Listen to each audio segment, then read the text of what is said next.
Hello, everyone! Welcome to the Lost Caravan. Oh my god. Lost Caravan RPG. I have never broken during an intro, but apparently counting is my one weakness in a game full of math. Welcome, everyone. I am very excited to bring you tonight's very special episode. Welcome to the Lost Caravan. We do one-shots, we do mini-campaigns, we do long-running campaigns. If it's TTRPGs, we pretty much do them all. Tonight is a very special night. I don't know whose birthday it is, but apparently they turned 20. Fucking weirdo. But the more important thing was Pathfinder, which we will go into detail about later, but is a fun little cross promotion. No, cross promotional is a bad word for it. A little collaboration. That was a better word. Between the Lost Caravan and Eldritch Osiris Games. We will go into detail about that later, but first we have to thank our sponsors for helping make Pathfinder Week possible and ending it on such a great game. First up is Hero Forge. If you like 3D minis, if you like having all that fun stuff, you can go check out Hero Forge, where you can customize a character to make them look however you want. It's perfect for your sci-fi or fantasy, or let's just be honest, we all have like a folder somewhere on Hero Forge that's just like 300 characters we have not used or will play yet, but you know what? They do look good, and one day we will play with them. That sounded bad, but good enough for this. Next up, if you enjoy the music you're going to hear tonight, check out Epidemic Sounds. Epidemic Sounds is amazing, and they are really helpful when it comes to getting music of all type that does not get us. They're all royalty free music, so we don't get in trouble whenever we use them. Anytime we've had get in trouble, they have been in our corner and have instantly settled any issue we've ever had. They're really cool. If you use the link down below, I believe that Dido has put in chat, you can get a 30-day free trial just to check them out. I would heavily suggest it. All the music you're going to hear tonight is from Epidemic Sounds. In fact, the music you're listening to right now is that exact bop. The last sponsor is some company that just celebrated its 1-year anniversary like today, called Eldritch Osiris Games. Weird co-op. But they do specialize in Pathfinder 2nd Edition as well as a bunch of other cool stuff, and are who provided Pathfinder for us to play. It was me. All right, I'll cut to the chase. Hi, Eldritch Osiris Games turned 1 year old today. Well, technically it would be tomorrow, but you know, we're gonna celebrate it a little early because that just happened to coincidence with my birthday, so I'll take it. With that, all the announcements out of the way, I say we hop right into Pathfinder and we show you guys just a little bit what's coming in store. With that, we'll be right back. In the case of nuclear or radiological fallout, people living around potential targets such as military bases and chemical plants. In a universe where magic and machines combine to create the ultimate mechanized warfare, dragons roam the stars and the undead spread like a virus. Using your mech, you defend the citizens of your galaxy from this reawakened evil, and seek out new allies in unexplored territories. Technology has come a long way in the last 100 years. Once, pilots actually had to pull levers and hit buttons in the correct order to operate their mechs. Now, with synchronization, the mind, body, and soul are integrated into their mech, allowing for quicker actions in real time. As we've developed this new technology, our enemies have been creating mechs of their own. Fueled by corruption and evil, many fiends have built machines that run on the corrupted souls of others. The souls of pilots, of those who have died in their mechs, sometimes get trapped inside, creating a vessel for the undead. Meanwhile, Celestials have managed to steal plans from the fiends, allowing them to build divine mechs to protect themselves from the harsh and brutal powers of corruption. Before long, animals and beasts started to feed on radiation and other wastes produced by this new technology and the processes required to create it, causing them to become mutated and grow into abominations of their own, a challenge for even the savviest of mech pilots. The kaiju of the land are also fed, growing into terrors so large and powerful that mechs are helpless against them. As such, we outfitted our ships with the ability to create portals to other planes and worlds, taking to the stars. I dreamed that we would find peace in the great beyond. Now, I know how wrong I was. May the gods have mercy on our souls.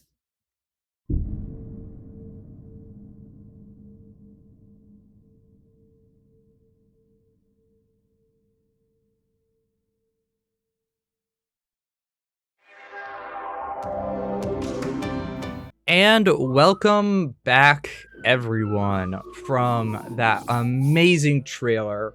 I want to give a special shout out to the people who helped make that trailer possible, specifically Kit, who is a longtime friend of Lost Caravan, who so generously lent their voice to making the trailer sound fucking awesome. Like, I heard it immediately. They did 3 takes, by the way. I heard one of them. I was just like, I don't need a fucking rest. Like, these perfect. I was really happy to have that. And the other shout out is to our GM, who's normally here but isn't tonight because it's me. I took it over. Hoop, who did all the editing, made sure everything looked really well, provided the graphics. So yeah, Hooper is incredible. If you want to learn more about Mechfinder during or after the stream, you get the free teaser demo over at the link in chat. You can go to bit.ly/Mechfinder demo to get your free trailer. Also, well, you can see the trailer there. You get your free teaser, which has a little bit of a wink at what Mechfinder has in store. Now, these players here have gotten the full access to the core rulebook, and thus know what's going to be into Mechfinder going into it. So they have a special and know more than anybody else. No, we're special, is what I'm saying. Special. All 60 written pages so far.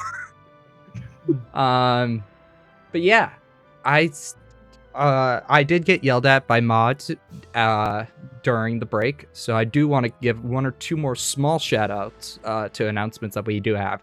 If you want to come hang out with us, check out our Discord. The link is somewhere, probably down below. I'm not really sure because I completely forgot where Discord was. Nope, Dido will just put into chat. Come check out our Discord. Come say hi. Hang out with these really cool people. I promise they don't bite much. The other thing was our casting call, right? Our casting call's out. If you want to come hang out with us in June, play some Locust, play some Pathfinder, play some really awesome campaigns, come check out that casting call. Sign up for a game or 2. You know, maybe you can find some really cool games you probably didn't think about playing. But if it is Locust, Lord help you, because I GM that one too. What was I think that was it. No, there's 3 things. Discord. YouTube. Yeah. Hey, you want to check out all of our VODs? Go to YouTube. I knew there's 3. I got 2 of them. I'm proud of that. 2/3 of it still is a passing rate. Yeah, go check out our YouTube. It's got all of our VODs, and you can go see some really, really cool content, including some of our other games that we've played in the past. Locust Lancer, Pathfinder, Hoop's very own game that he wrote himself. A ton of really cool wait, why am I censoring myself? It's fucking Lost Caravan. I can swear. Yeah, go check out that awesome shit. I think that's it. I have not been yelled at again so far. So I think we're good to just, I got the thumbs up. We're good. Love having a mod right on screen. Makes my life easy. Well, we are going to start tonight's game with a little bit of an opening intro. This is an excerpt from General Farius Grayus, a dwarf tiefling weapon thaumaturge. In our universe, where magic and technology have formed the apex of mechanized warfare, we still live in fear of dragons that roam the stars and undead spreading like a virus. With your Thunder Cavalry, you defend your worlds from evil and seek out new allies, new warriors across unexplored territories. Technology has come far very fast. In just the last century, synchronization has opened up our profession to an exciting new breed of pilots, linking their body, mind, and soul to their mechs. Of course, our foes have not been static either. Fiends of the lower planes fuel their titans with corrupted and stolen souls, while our celestial allies have continued to refine their own stolen designs. With every new, more powerful, and versatile mech we create, the scourge of undeath grows as our fallen pilots are trapped within our titanimous coffins. Not content with unexpected threats, fate has left other gifts at our doorsteps. Natural beasts feeding on the radiation and eldritch runoff of our industries mutate and grow to immeasurable sizes. The monolithic kaiju grow fat and powerful on our military production until we even become helpless against them. To combat these escalating threats, we've focused even more on enhancing ourselves and our mechs, our only true weapon against so many of these monsters in the dark. We've outfitted our ships with the ability to create portals to other planets, circumventing the space between planets and stars of our galaxy. I dreamed once that we'd finally find peace in the great beyond, past the zealotry of the outer planes, the corruptions of our universe. How wrong I was. May the gods have mercy on our souls. Today, our lovely pilots find ourselves on the planet of Aruin. This is about 100 years after what is known as the event of the fall of Lorcus. See, Lorcus was a planet that had been harboring a metal that was not really known very well, but has now been dubbed Hell Metal. You see, Lorcus had managed to push away the fiends, creating a momentary peace. Little did they know that metal was actually could contain literal fiendish energy that opened up portals and ripped through Lorcus, causing a total collapse. Now, this all led to the creation of mechs and the rapid onset industry that allowed for mechs to come in, to seize Lorcus and liberate it. But that did not come without its own penalties, such as the fall of Dreskar and the creation of Mavet, the dead planet. You knights are on the planet of Aruin. Aruin is a more traditional planet, fueled by the idea of tradition. This planet is very hesitant on giving up its ideals, holding on to the very tradition of the knights of old. All mechs are designed to look a specific way. This planet doesn't fully embrace, progress. It still likes the idea of growing with the galaxy, but it all has to be rooted into a tradition. Now you are all part of the Order of the Golem. This order was created during the Order Banners, and is thus a traveling order that protects those who are in loss, are in mourning, for those who cannot defend themselves in their time of need.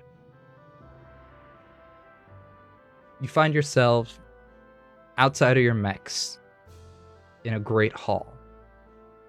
Your watch commander has each gathered you to here to ask you about an upcoming mission that he has planned and to see if you are available to help out a local community.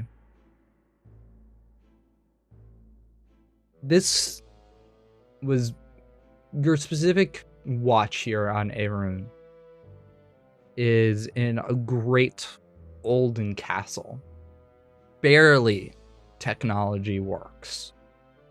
You have what was once known as Wi-Fi, or whatever, but it barely connects to the internet and can barely keep up any intergalactic communications. It's a very recluse environment. This hall hosts many statues of great warriors taking down many monstrable foes. Who would be the first to arrive?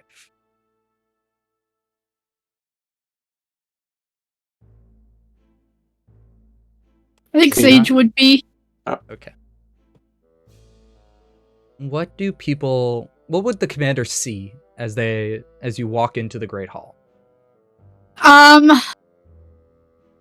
Short, blonde. She's got fangs that kind of stick out a little bit, even though she tries to hide them. She's got a gun slung over her shoulder. She looks ready for a fight, but everybody knows she's not gonna hit anybody else with anything that's gonna do any kind of damage to them. But she looks like a badass, but is like a soft, squishy teddy. Got you. When people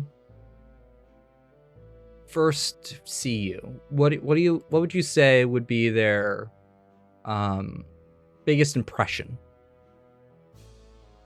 I think a few of them who've actually been on the battlefield will at first like get that like flinching instinct because they've probably been shot before, but then remember that it wasn't like a harmful shot. But usually everybody's pretty pleasant to her. She's pretty pleasant to everybody else. She tries not to be an asshole. The commander, who is this aged dwarf with a salt and pepper beard that is well tamed and controlled, that forms down to about his pectoral muscles, from which it then forms into the ceremonial braids. He has a small little box on the top of his head that wraps around to the back and forms down, and another box on the back of his hand. On his forehead specifically is 2 arcane writings. These each have a specific meaning to him, and only to him. He wears almost like a scarf that drapes down in front of him. But at the end are these tassels that are each have dwarvic writing on them that reminds him each day of his duties. Now, for himself, is a man of muscle, fit and built, wearing only the heaviest of armor. Looks at you as you enter and goes, "I thought there'd be more of you." I'm a little early as always. Medics. Do you have any way of Hey. getting the rest of them?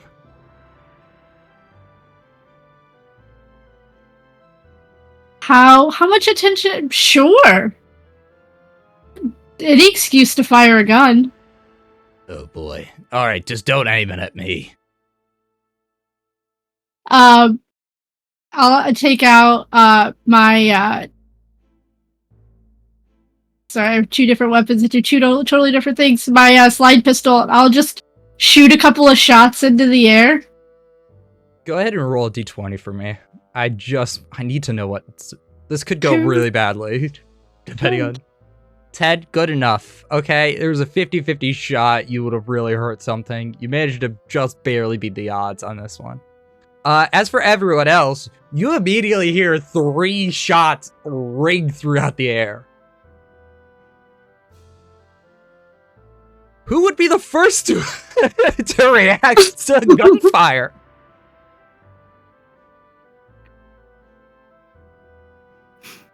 Not an uncommon occurrence, but definitely something Sophia probably turned.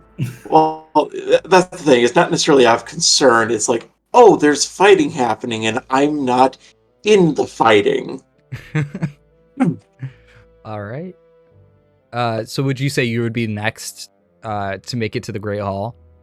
Most likely. You walk in and you see like bits of stone that have now hit the ground as rubble has fallen from the ceiling. Oh, Hey, I got you one. Please tell me I haven't missed the fun already. What would people see? Sorry, what would the commander see as Zofia walks in? Well, Sophia is another dwarf.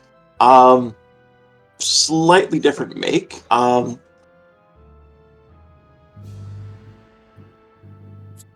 boy. Oh no. Oh no. The weepy! It got to Zofia him! is Her frozen. hair quite. Oh no.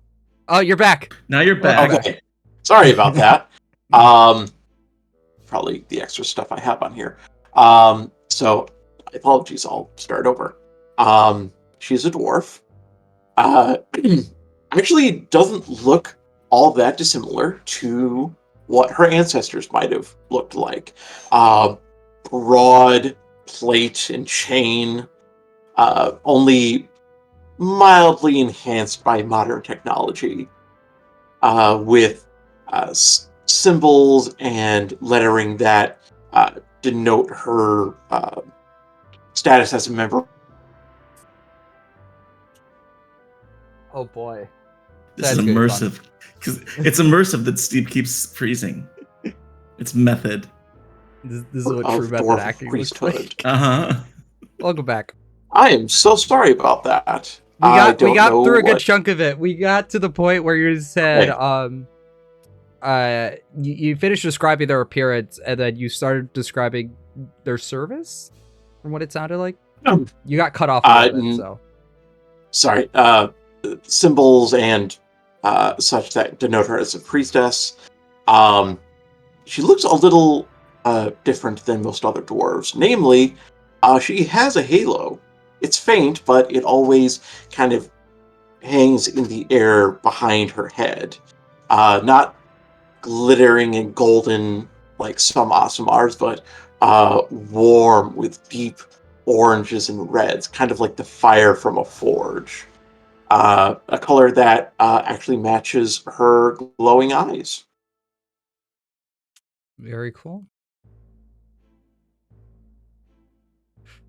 The commander looks at you and goes, "Oh, finally, we've got another one.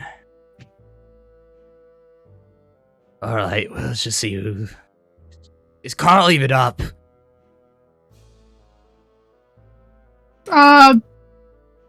Not for at least another 3 hours. I swear to God, I'm gonna go fucking wrangle him myself. Nope, I'm here. And in around the corner walks Carl.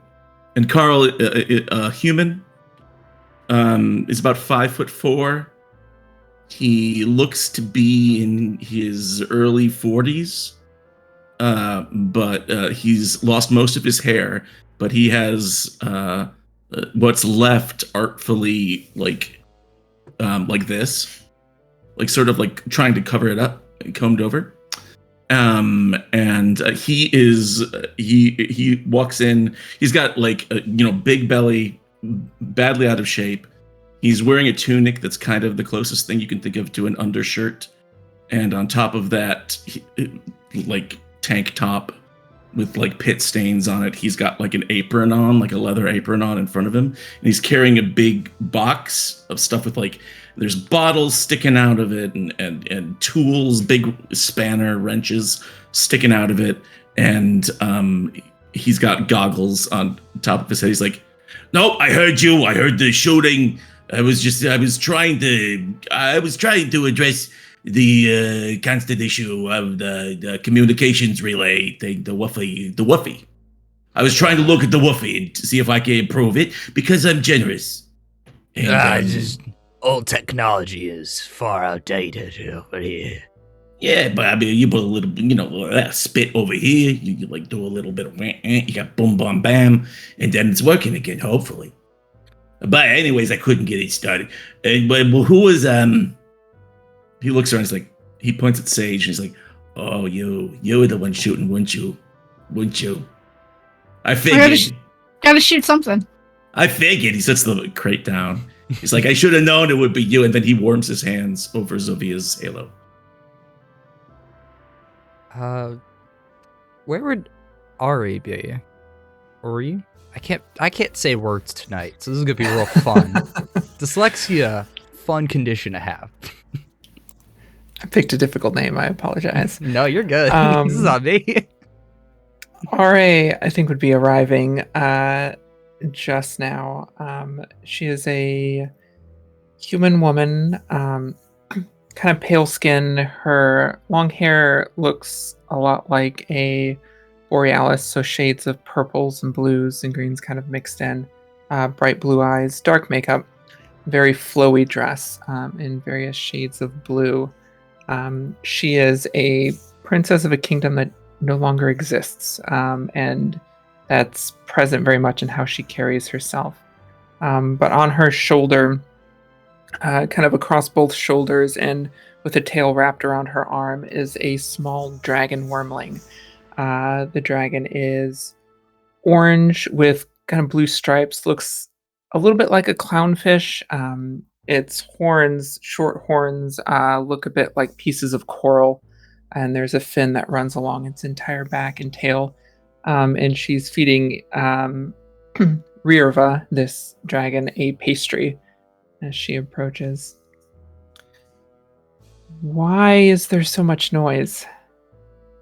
Was the shooting really necessary? I was told to get everybody here. To be fair, I thought she was gonna send a message or something like that. I wasn't expecting the gun. All I have is a gun. You've got to pick up some communication systems. Yeah, it was definitely a message.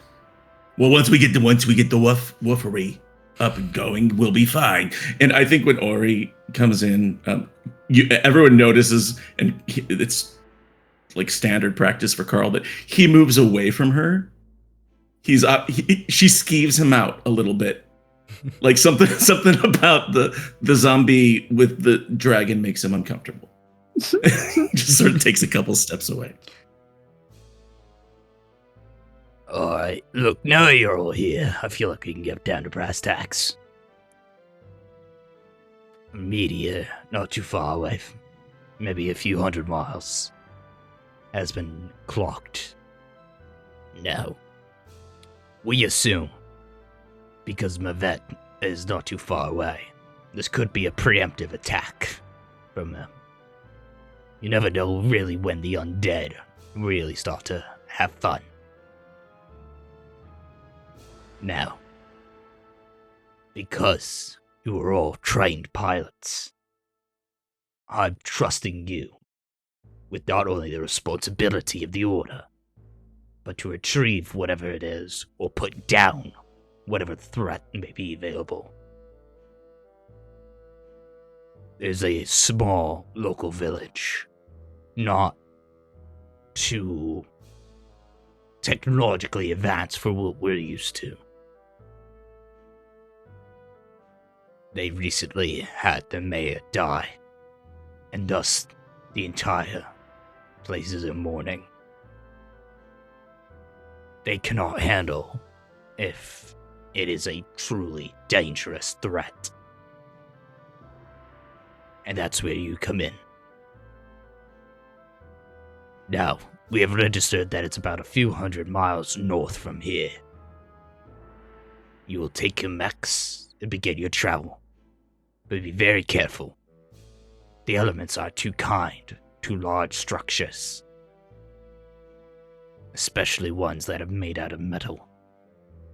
Or other materials such as... Any questions while you're all still here?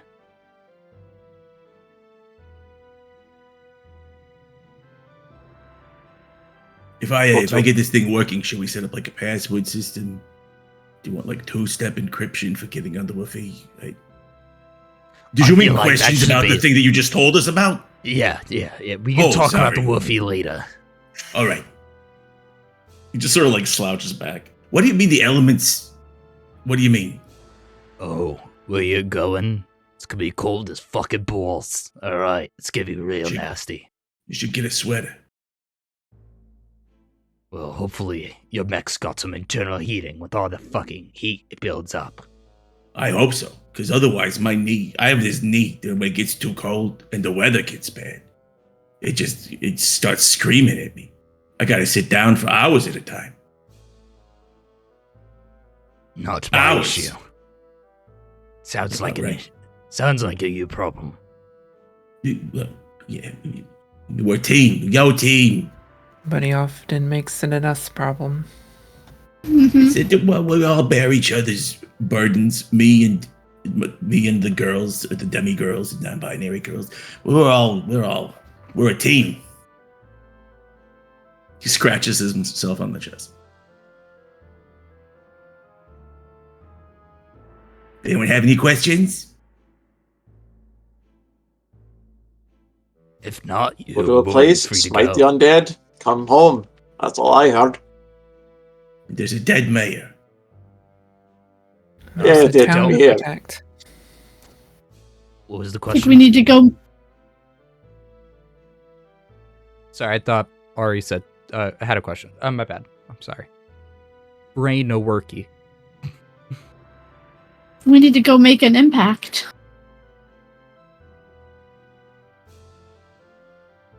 Alright. Free to go then. Go get your backs warmed up. Yeah, sure. So, as you exit, you see this is springtime for this region of Aruin. It is a beautiful grass meadow. There are pilots of the order. Some are praying, some are practicing combat. And then behind this large castle is these 50-foot tall mechs just sitting idly by, waiting for their pilots.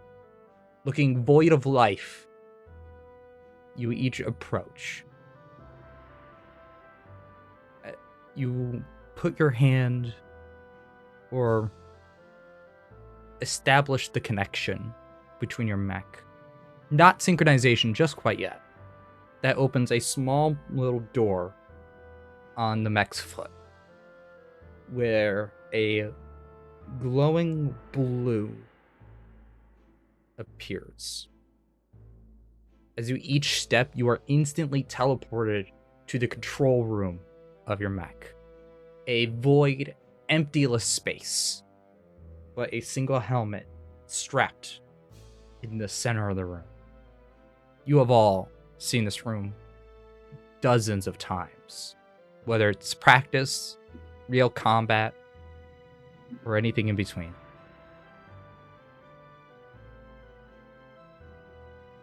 Ari is the only person who does not bring in somebody else, where you have to lay down your Eidolon and wait for the transformation to happen.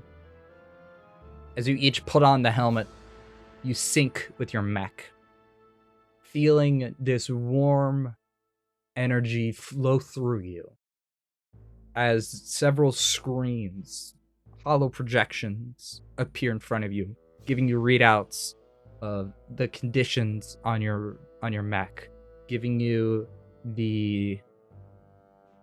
how much structure damage your mech has taken recently, giving you a full rundown of all the operating systems, your AIs that might have been built in. As you each sync, your mech stands up, now breathing with life. Now, because we have a summoner here, your Eidolon goes through a different transformation.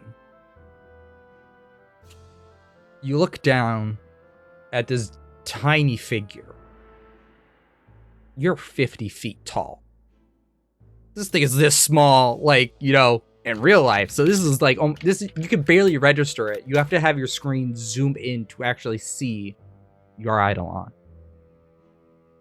Your mech's hand, opens. The fingers fall open, and almost like a needle connected to a thread. It zooms down and connects with your Eidolon, and you see this purple liquid begin to travel down. And over the course of maybe 2 seconds, your Eidolon goes from once a tiny figure to a 50-foot tall dragon, overshadowing even normal ancient dragons. Can't even get nearly half of this size, as your now Eidolon has made it.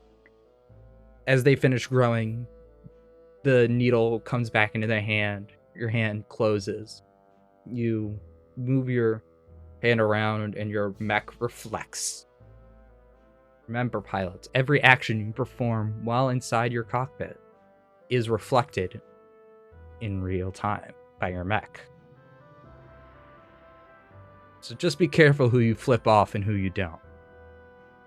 I know how pilots can abuse this power, because I've been that pilot before. Not the point. Looking out, you see a whole mountain range and a small purple beacon almost. You wouldn't be able to really see this if you were on the ground, but now with this elevated height, it's this faint purple that soars into the sky.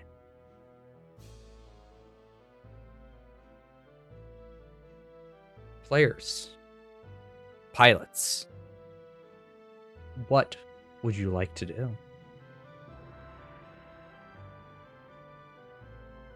I think as soon as Rira grows, she does the head thing that cats do against the side of the mech.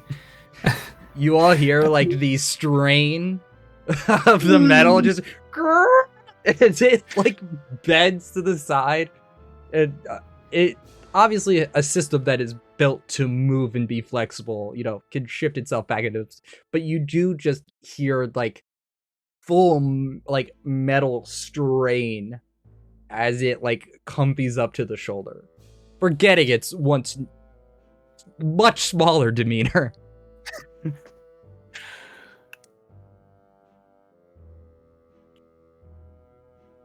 So, shall we be off then? Is everybody helmeted? Well, everybody Xadori, everybody got your hats on? And Carl's mech, which is basically, it's giving big junkyard vending machine vibes with like a big like potato gun cannon for one arm and a tower shield in the other arm. He uses the potato gun arm to reach around, like the mech scratches its own butt. Once again, metal just Oh, why'd my mech do that? Oh, that's weird. I should get it checked out. That it did that on its own. Weird subroutine that they just added in. It's very strange. There must be something wrong with the code. I've got to go back. I'll go back and look at it later. All right, you guys ready? Let us reforge the land into something more pure and righteous. I'll show you something pure and righteous. All right, sounds good. Okay. Who is going to be leading? Who's going to take charge Not me. of finding? Not me. I nominate the dwarf with the halo. Ooh, that's a good survival. She is Let's geared start with to that be a question. frontline fighter, so. Oh, that's right. Okay. For once, I have to agree with you, Carl. Yes, you do. You have to agree with me. You don't have a choice. All right. So, I prefer. So glad I get to shoot you. Yeah. Wait. Well, yeah, but when you say it like that, it sounds menacing, Sage. Like when you say, "I'm so glad I get to shoot you." I'm sure you don't mean it that way, but that's the way it came across. I'm sorry. Okay. But I do get to shoot you. I get to shoot all of you with Well, love. only if I get hurt, which I'm not going to, because I've got my big shield and I'm going to stay away from any danger and just throw things. All right, lead on, Sophia.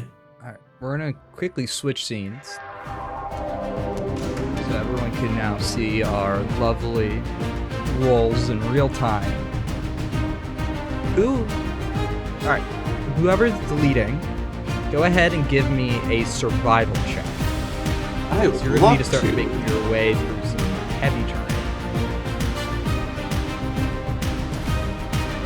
Fortunately, I don't think I'm trained in that, so this should go just fine. Don't worry, I have my chart of standard DCs. You only got to get 27. You can hit that on a nat 20. It was close to nat 20. 10. You take about 2 steps before you realize, how the hell would my mech get up the mountain? Especially if the mountains are big enough to support that weight. Can I even attempt it? And then you start thinking for a long while about the best course of action to deal with undead while in the cold on a mountain.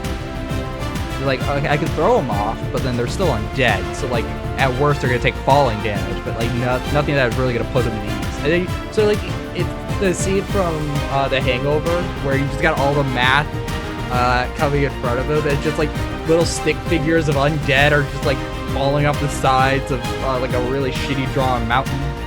The rest of you looking at him for her to take the lead, just see a mech just sitting there doing nothing. Aid, we're up to a great start. Did you have a malfunction? Does Carl need to fix you? I got my ribs. You need Stay to 5 steps away from my precious creation at all times, if you would. No, sorry, just got lost in thought a little bit there.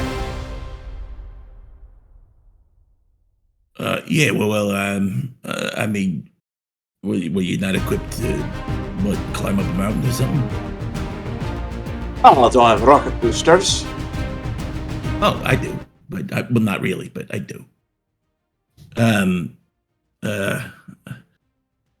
is there a way around or something like that? Maybe we could, is there a staircase or an elevator or something? An elevator would be nice.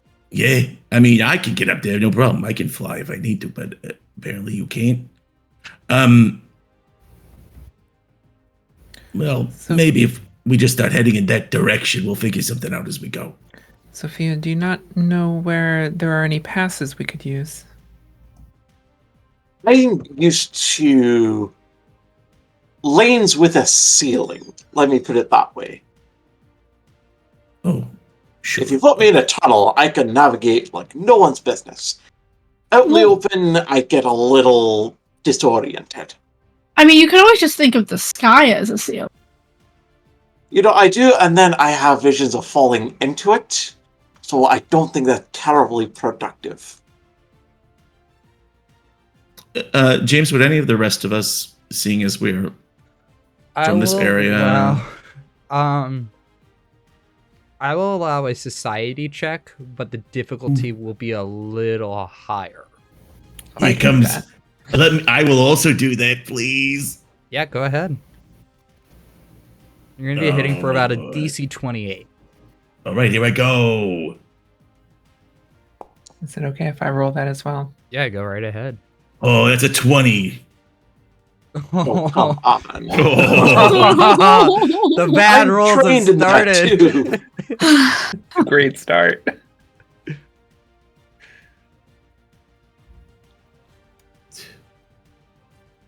All that training in society let me down.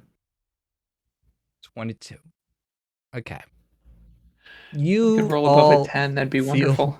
This is going to be a great game, guys. This, by the way, for those who have never watched a James stream before, haven't played with me, my Foundry is legit cursed, where it'll roll good when it's absolutely not necessary, but players and GMs suffer equally in the can't roll above a 10 category. So this is going to be real fun, but as experienced pilots, you've never had to deal with something like this before, and thus just start walking in the right direction. It's like Hansel and Gretel with robots. Kinda. You can cast breadcrumbs if you have the spell for it. This is gonna be funny, actually. You immediately know you gotta go towards the mountains. Okay. You, however, take a really bad path to get there. And this is where we're going to start playing with rules that that many GMs that I've seen haven't really touched before. Or at least we get to try something new that I don't really get to touch. And that is temperature effects. Now, there's a limited amount of time you can stay outside in the very frosty cold. The temperature is about -1 degrees Fahrenheit, and you can survive maybe about 4 hours without any external heating source. Your mech will and can freeze up if exposed for too long. You'd spend 1 hour attempting to find this crater. And thus, we have hit severe cold, which means that is minor cold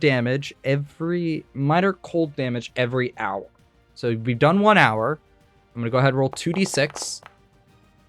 Rolled maximum fucking damage because you guys all failed your society checks, because why the fuck would it be nice to you? And take 12 points of cold damage. Oh, God, my knee! Frost.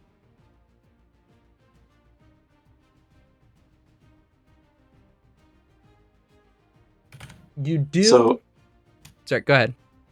I just quick question. So I'm not sure how well this carries over to the regular cantrips. My mech does have the energy cannon, which lets me cast the produce fire effect. Yep. Now, cast produce flame. Mm-hmm. So would I be able to use that to warm up either my mech or the other mechs? I will allow it, but it will require. What is your spell? What's your spell casting tradition? Divine. Go ahead and make me a religion check. Because technically this is an attack, but I am going to. We're going to see how well you can twist your magic. Okay. That rolled well. Okay. Choose one player. That player can ignore the 12 points of damage they just took. It could be yourself. It could be any of your companions.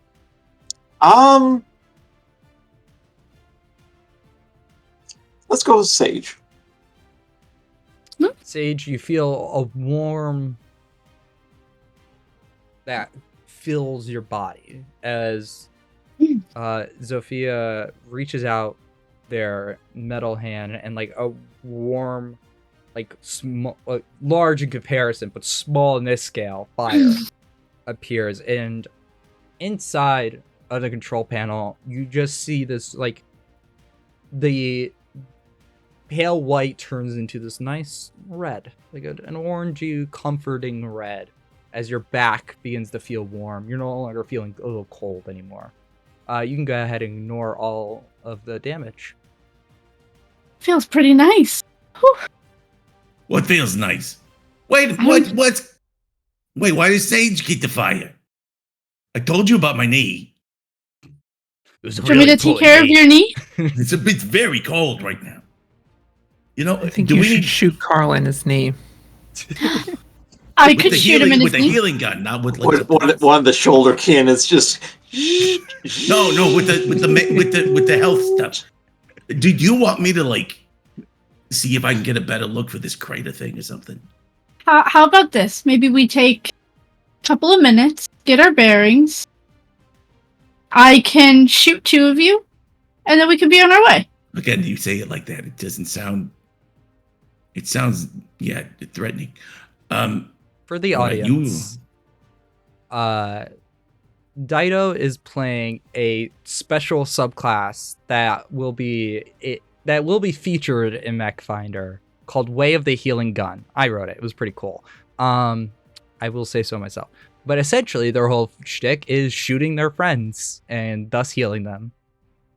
Really cool Treasure Vault's life shot. That I was really surprised because I wrote Way of the Healing Gun long before I got my hands on Treasure Vault. So that was pretty cool. I'm calling Paizo every step of the way. All right, well, everybody, you huddle for warmth. I'm going to see if I can, I don't know. I'm going to see if I can get a better look for this crate, I think. And then Carl is mechanically, I'm casting fly on myself. Okay. But he's going to just cast it at 4th level, and just if we want to think about it in terms of mech stuff, it's both magic, but also maybe there are rocket boots, right? There's a little bit of rocket boot action going on, and so he just sort of ascends into the air, and I'm just looking for clearings that might be this crater or landscape, geographical Make a perception things. check. Yes, gladly. I will make a perception check. Perception. You're on this side. There we go. Wait a minute. And roll. Nat It's 1. a natural 1. Very good. I'm going to use my hero point Go because I'm ahead. tired of being cold and my knee hurts. Ooh, a villain point. That won't get used. No, that's 2 for later. villain points. I got no. 2 of them now. Don't worry. They're going to come in handy. All right, I'm gonna try that again. All right, go ahead and do a reroll. Okay. 24. Oh, that's a 24. You see it. You see the source of it. It's not so clear as in okay, I have a clear visual. I know exactly where. But you understand the general idea where it is. As you It's the land. best kind. Yeah. Just to give you guys a perspective of your peripherals, it is snowing heavily and snowing really fast as 3 large shadows begin to make their way towards you. You hear, "Turn back now or die." I guess I don't have time to do what I was gonna do.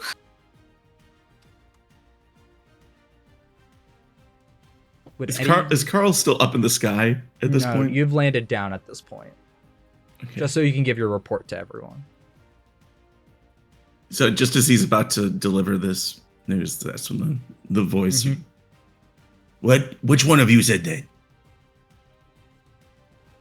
Would I've had time to treat Iris No, 'cause and that would take about 10 minutes. This is 10 over the minutes. course of maybe a 1-minute interval. you go by yourself, Carl, for 2 seconds, and you bring company? I did bring Well, These voices, shadowy voices, how far away do we think they are?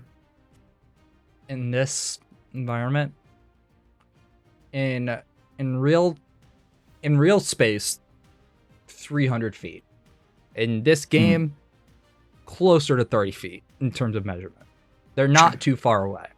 In fact, I can actually show you about where they are as we transition into our next scene. Yay! As Ooh, pretty snow effects. I worked real hard on this one. I'm not gonna lie, I'm kind of proud. Nice. You see, as stepping from the shadow, this hulking giant. Not in a mech, however. Either through some growth serum, maybe some radiation, a bit of mutation. This giant stands at 150 feet. As tall as an actual mountain.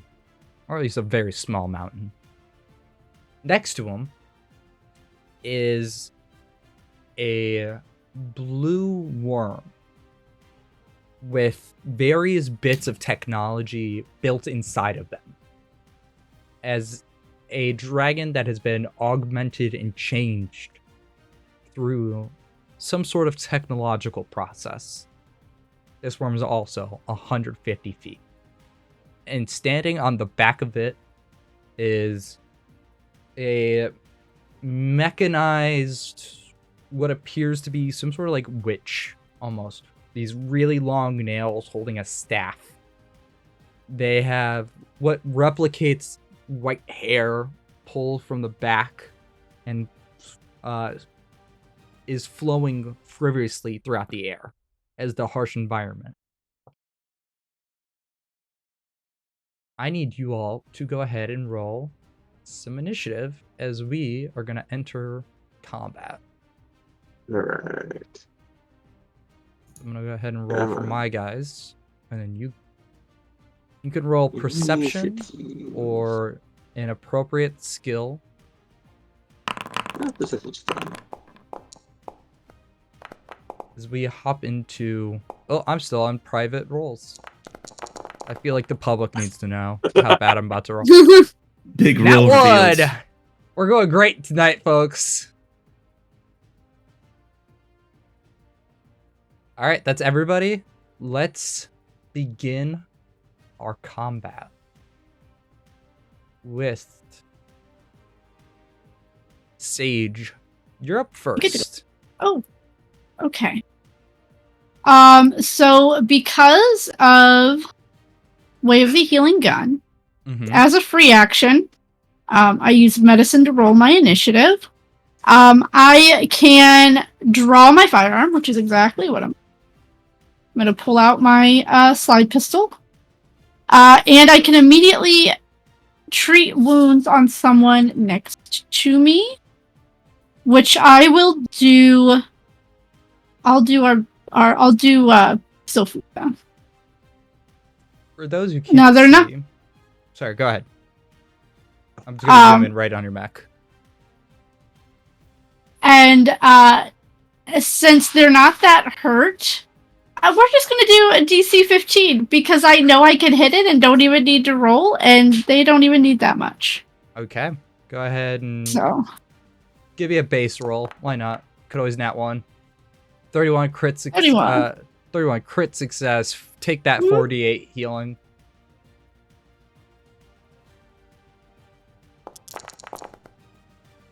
Okay, 16. so 16. Back up Okay, to back max. up So that should bring you back up. So that was a free action. That was. And then what I am also going to do is use I'm going to use my black powder restoration, Okay. which is 2 actions. Allies within 20 feet gain temporary hit points equal to my level. So everybody will have 10 temporary hit points. Ooh, nice. Ooh, nice. You see this snake-like mech just like open its mouth as like the fangs release this black powder almost that just fills up this entire area. You all feel like a temporary surge of adrenaline on top of the already incredible surge of adrenaline of hitting a combat. So even more adrenaline, but your heart can handle this one without giving you an immediate heart attack. And then I'm going to use my last action to envenom my my pistol. All right, go ahead. That's going to be the end of your turn. It's going to bring us to the Frost Giant. No, he's so big. Let's see. Our Frost Giant, who's going to have some fun, is immediately going to... we see this big guy over here. We're going to hit Carl. Just What? throws a giant rock at you. Range increment of 120 feet, so we can hit. Wow. That's a 35, so that's almost a crit. That's 21 points of damage. As one of the rocks. Then we're gonna use our second action to stride up to here. And then we're going to attempt to demoralize Carl. Which I probably should have good done luck. first, but it's fine. That's a 34 versus your will DC. Okay, now I have a thing. I have a thing. I love things. What's your thing? My thing is my trait, which is What is it? Where are you? It's And I'm so sorry. What's that? You said, "Where are you?" And I made a terrible joke. Oh. He has a trait that is obstinate, blah blah blah blah, and I can't find it now, and so I have to look for it. Where are you? Where are you? Ah, there it is. Haughty obstinacy. So is this is a mental effect or no? No, it's not magic, is it? It says this if is a not roll magic. success, but it does require a saving throw. Yeah, this is not a saving Okay. throw. This is just compared against your will DC. Is this intimidation? This is an intimidation. Okay. Yes. If a creature rolls a failure on a check to coerce you using intimidation, it gets a critical failure This is instead. not a coercion Damn effect it. either. This is demoralization. Okay, then I So- will just roll. What you don't need to roll. So just tell me what's your will modifier plus 10. Oh, okay. My will is plus 14, so 24. 24. 34. So that's a crit success. You are frightened too. Yes. Haha! I'm only frightened too. Ah, That's gonna end. not great. It's gonna end the frost giant. It's gonna bring us to the frost drake, which is all the way up here. I don't know why the camera just zoomed in on the wrong direction, but okay. Oh, because it's following me. Duh. We're gonna use an action to get here, bringing the hag along with me, and we're gonna do a mist breath. So, Frost Drake spits a ball of liquid up to 60 feet. That is a 20-foot burst. Okay, so that's gonna hit everyone in the cold, just so Yay. stream can see it. I put into chat. You could just click the DC 27 basic reflex saving throw. Reflex. While people are doing that, James, do you know You is have there a to place do in that as well. Foundry where I could add that frightened condition? I already did it for you. Thank you. Okay, then I will just roll a reflex save then. The DC is 27. Oh my god, a Oh 2. fuck. Reva's just like, fuck that shit. I'm out. Okay. So that's gonna be 8d6 cold damage. If you succeeded, you're gonna take half. If you failed, you're gonna take full. If you crit failed, you're gonna take double. And if you crit succeeded, just go tell me to fuck myself, because apparently just fucking Eidolons are immune to AoEs. Well, it doesn't matter because I take the highest instance of damage, so Can you give us the rundown one more time? If it's If it's a crit success, no right. damage. Success, half damage. If Okay. it's a failure, full damage. If it's a crit failure, no damage. Okay. Sorry, if it's a crit just failure, double damage. My bad. Said the wrong thing. Just as an aside, I do have a fun thing that I can do. Going to take a reaction to use shield absorption. So from the shield projectionist dedication. So it allows me to reduce the amount of damage by my level. So -10. Okay. That brings it down to 4, so that doesn't even eat through my temporary hit points. Alright. I am also a shield protectionist. Oop, I do not have 400 HP. 400 hit points immediately. So I'm going to take that reaction as well. Alright. That's gonna end the Frost Drake's turn. However, I meant to do this. This is on me for not thinking. I needed to keep that 20-foot burst, because that entire area is now difficult terrain. That lasts Okay. for a lot of rounds.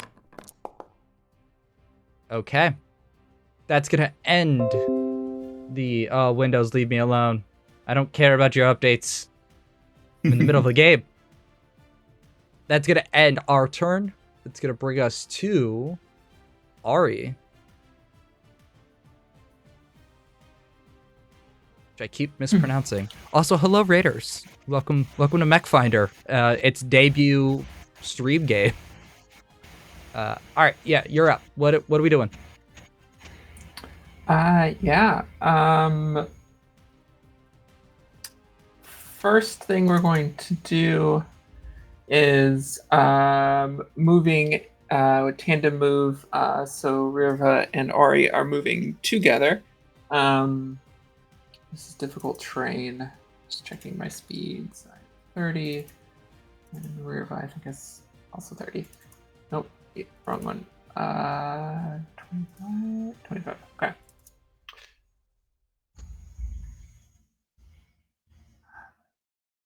Yeah. So I am. Ori is.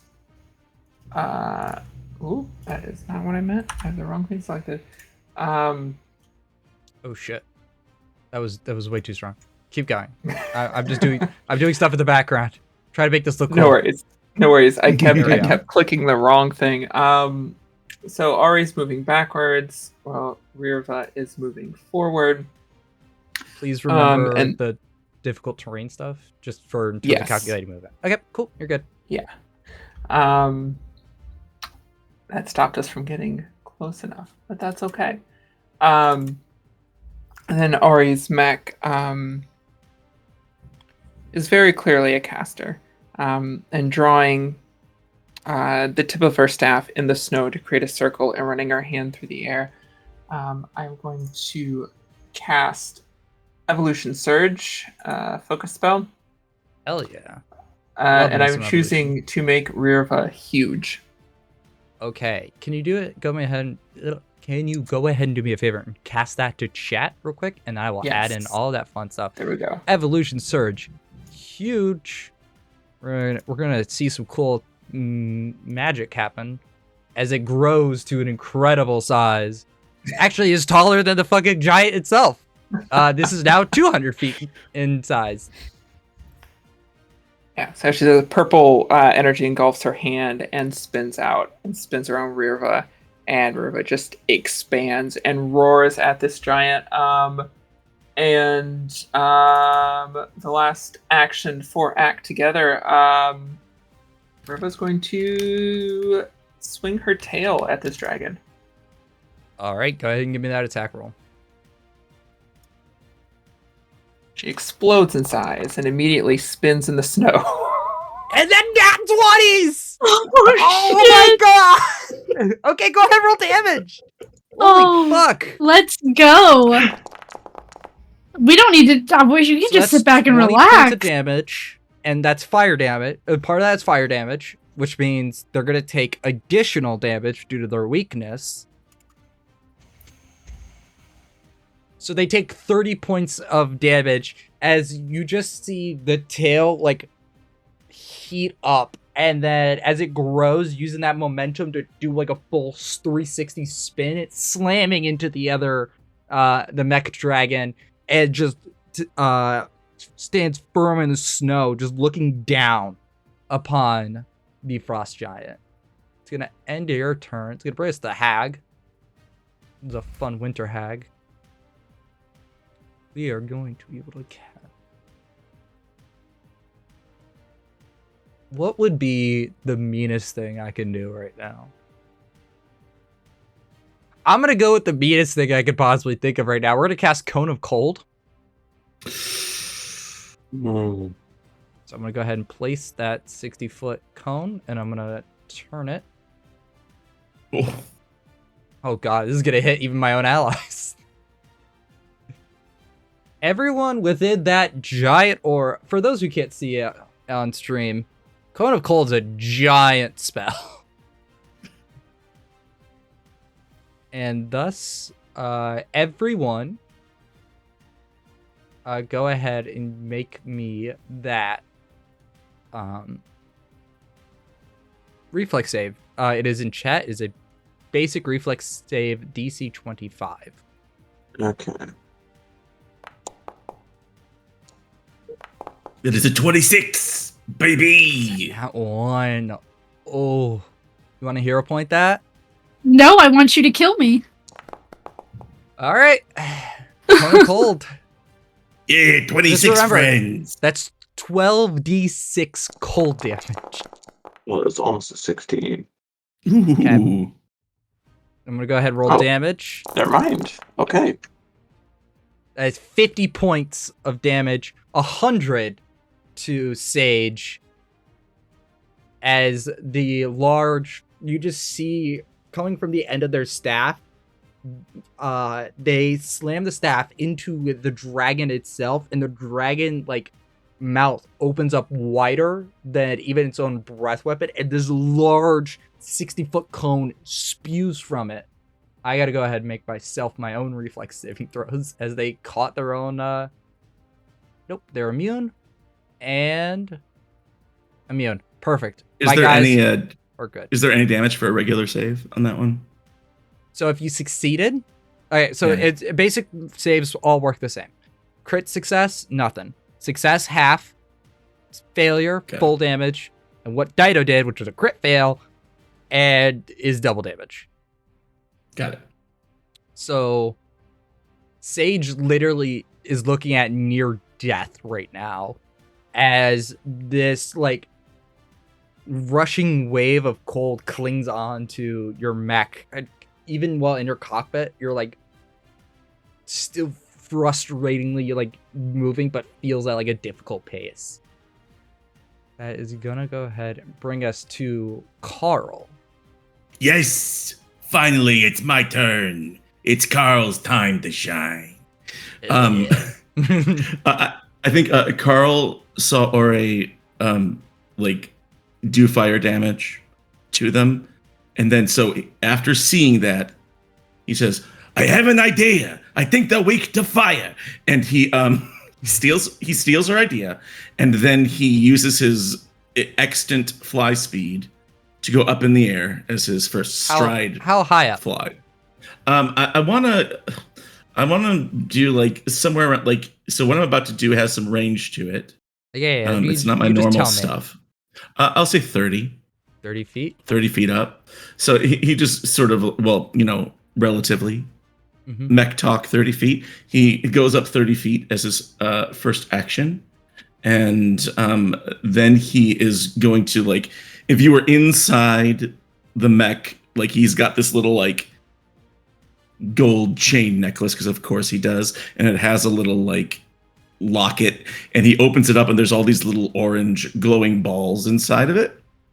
And so he takes out one of those, and he sticks it into the little pneumatic tube that he uses for a launcher. I know they're all one being and stuff like that, but that's how I picture it in my head. So he takes this from his necklace of fireballs and goes whoomp, and puts it into the pneumatic tube, and he's going to launch it in a place where it's going to hit all three of them, but not that dragon who does not seem as small as it used to seem, and I don't want to make it angry. So this is basically I'm casting Fireball on you, but I'll need a save. All right. Go ahead and tell me where we're casting this. Okay. I'm going to put it right... I'm going to put it right back here. Okay. Because that way I figure it's got a 20-foot burst. Mm-hmm. And so that should hit all the bad friends. All right. Without hitting the dragon. Yep, we're good. Okay. We're gonna go ahead and it's a reflex save. I assume it's my level, which is 25. I think it's my character level. It wouldn't be your character. What are you using? Necklace of Fireballs? I'm using Necklace of Fireballs. Okay, that has a specific DC. Okay, let me check. Of Fireballs. Don't worry about looking at it. Looking at it. What level is your Necklace of Fireballs?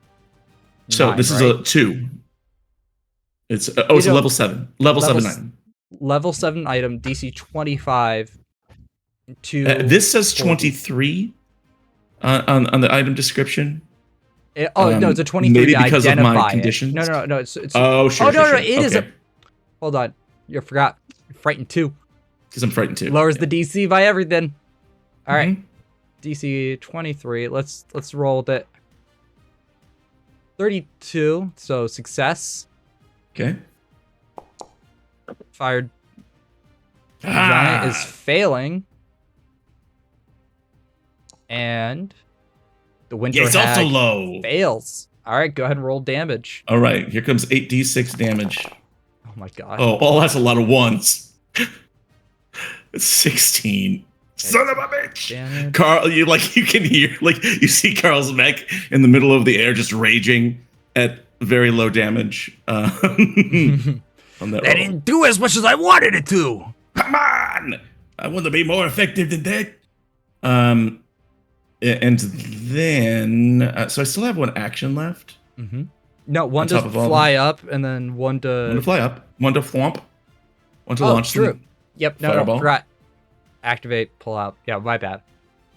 I can Okay, think. You're good. You got one more action.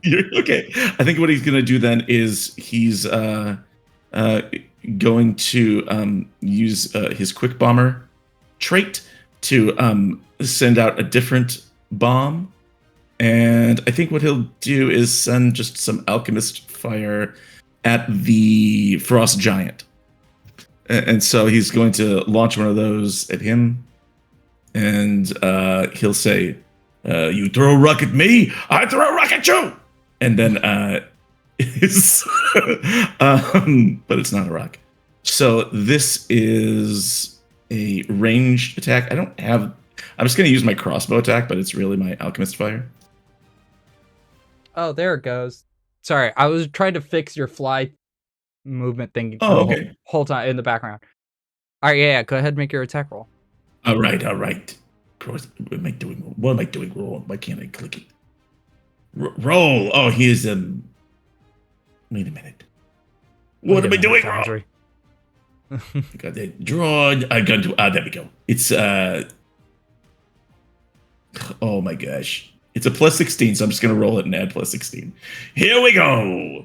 All right. Dice D20. Here we go. 19 to hit. Which one? The frost giant. Frost Giant. 19. Not gonna hit. Okay. Also, Well, I know how to he's- fix your thing. You didn't give yourself crossbow bolts. No, I didn't. But I can fix that in between rounds. And so it still does some damage, I think. It will deal But- splash damage. It'll do splash damage. So it's 2 fire splash damage All right, so it will take to that 2 guy. points But I of don't think it fire. would splash onto anybody else because No, I don't think it his would friends are only- within 5 feet. They are not. Okay. Okay, Um, so it will and- take 12 points of damage as the fire hits them.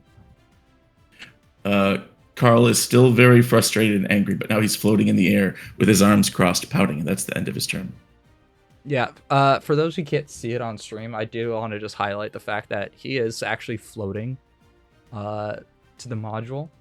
Yes. It's really cool. I really thought it was always such a cool module, and no one's given me a fly speed yet, so I just wanted to highlight that. That's just a little James thing. Okay. Zofia. Okay. Sure, everything's all right. I think what she's going to do, she's going to take 1 action to stride, and I believe I'd only have about 10 feet of movement here. Yeah, because everything costs double. Okay, so she'll come up to about here.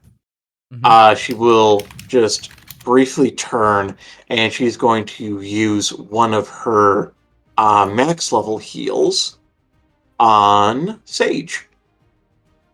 The 2 action Would you heal. do that? We don't like the healing from the gods here. Too bad. Too bad, so sad. You should have taken 100 points of damage. Bah! You shouldn't have told me you weren't going to kill me. Challenge Okay. accepted.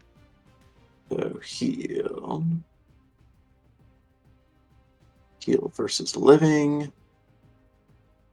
And then just hit healing, and then you're good.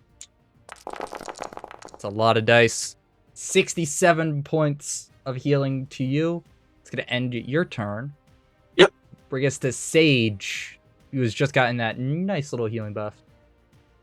Unfortunately. Not Because letting you play Overwatch.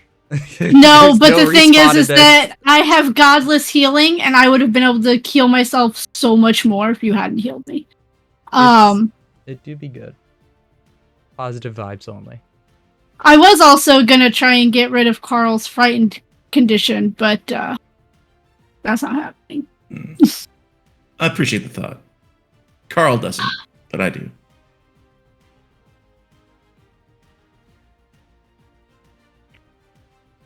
So I guess I'm gonna battle medicine myself. Okay. Let's do it at a 30. Let's do it at a DC 30. Ooh, all right. We're gonna go 'Cause for big numbers. I mean, I should only have to roll a 10, but we'll see. I mean, I do get a +2.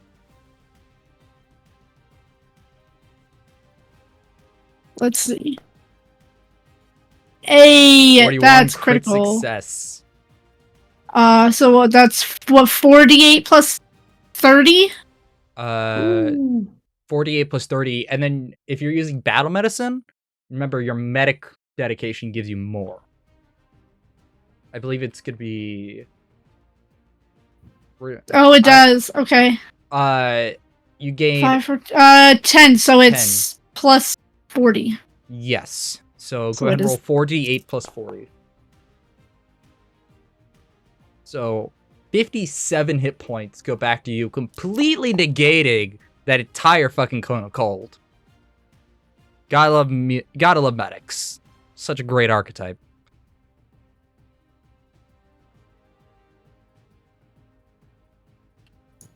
Yeah, I wasn't gonna play Overwatch quite yet. I have things up my sleeve. So that's one action. I might as well. Can't reach you. You're okay. You're okay. Why not? Why not shoot this guy? I envenomed my my pistol, so I'm just gonna shoot.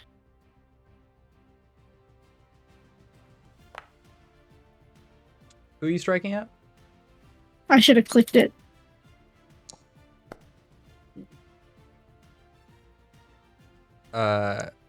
Okay. 37 against a frost giant? Yeah. That is a success. Go ahead and roll some damage. Let me see what my envenom is. Because I do. Is that. That's acid? Nope, that's the acid. That's the acid from my corrosive. My venom. Because I have greater venom. DC 28 fortitude save. DC 28. Alright. Roll above a 3. That is a 36. So success. Which means they're unaffected. Okay. So that was 2 actions? One action left. I'm gonna shoot, Carl. You should have stayed your ass down here where I could have got you better. And I'm gonna shoot him with a temporary shot. Okay. That includes map, right? If I'm gonna shoot him? Yes, that will include multiple attack penalty. I'm a Even nice as- DM, but not even I'm not. Even as she shoots him, the attitude she's giving Carl's like that, just completely ungrateful. You just see a mech flying in the air, just like, what the fuck? What? I'm flying. I didn't want to be caught in another ice cone or whatever it's called. Is that 32? Is that right? Yes. It's a 32 to hit you. To hit you. Nice. Is it a critical? Or is it a regular? My AC's 25 at the moment. Not a crit. Yeah. But it's a success. Alright, so it will not take the poison damage, but you will get the physical damage as temporary HP. You get 8 temporary HP. Oh, okay. And that's gonna end your turn. Frost Oh, giant. it's moderately better. Thank you. The robot's putting its hands around its mouth, as if that helps. All right, Thank we're gonna you. go ahead and make a great axe. strike. So it's a 32 to hit the Eidolon, which means you're going to go ahead and take 24 points of damage. Yeah, I'm going to, with my reaction... No, I don't think I can do that with Shield Projectionist. Do what? Because that's if I already physically get hit, right? The shield absorption. Yes. It's you take damage. I technically take damage when that would count. Yeah, that would count Okay. For the purposes of your Eidolon. Awesome. Since Then I will you do are the that one and reduce physically that. taking the damage. Awesome. Reduce that to 14 damage then. Okay.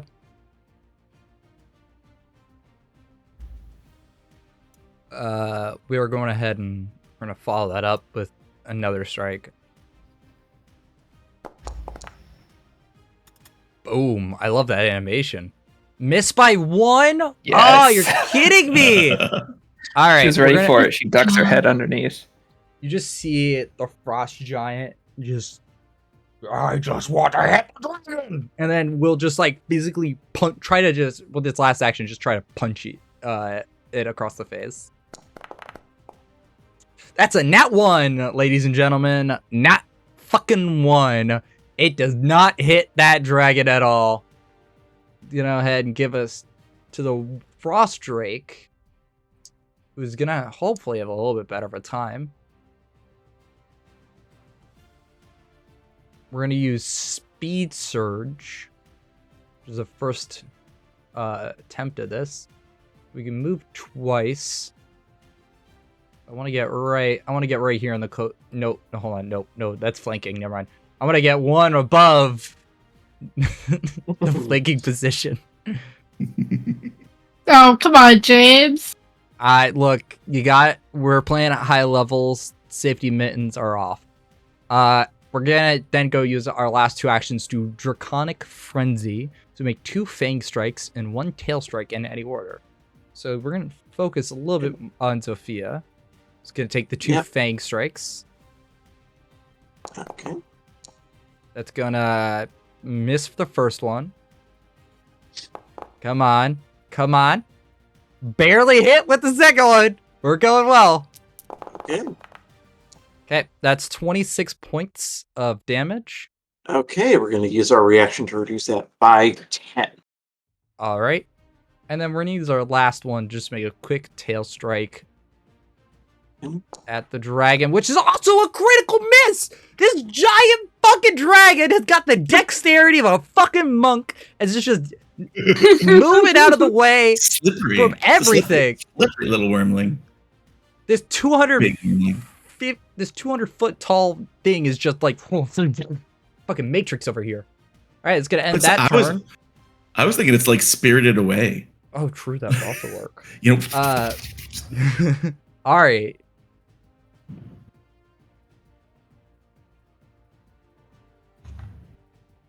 You're on mute. Sorry. It is disappointing they moved. It always is. I wonder if either of them have attacks of opportunity. Only one way to find out. Yeah. How much HP do I have left? You know what? I want to do this because it's going to be funny. Act together. Actually, before we even act together, we are going... Yeah. We'll just do movements. Oh, shit. Keep ending up with the wrong thing clicked. Play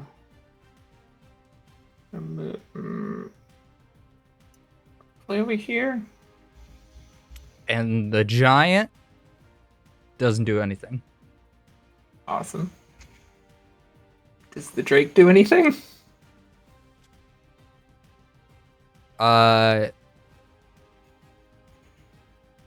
Nope. Cool. Love that. Awesome. Act together. Nope, I want to... Oh, I didn't go far enough. Shit. How many spaces was that? 1, 2, that was 2, 3. Didn't go quite far enough. You still got enough movement that you can pivot. Nope. Was it there? Ish. Yeah. Okay.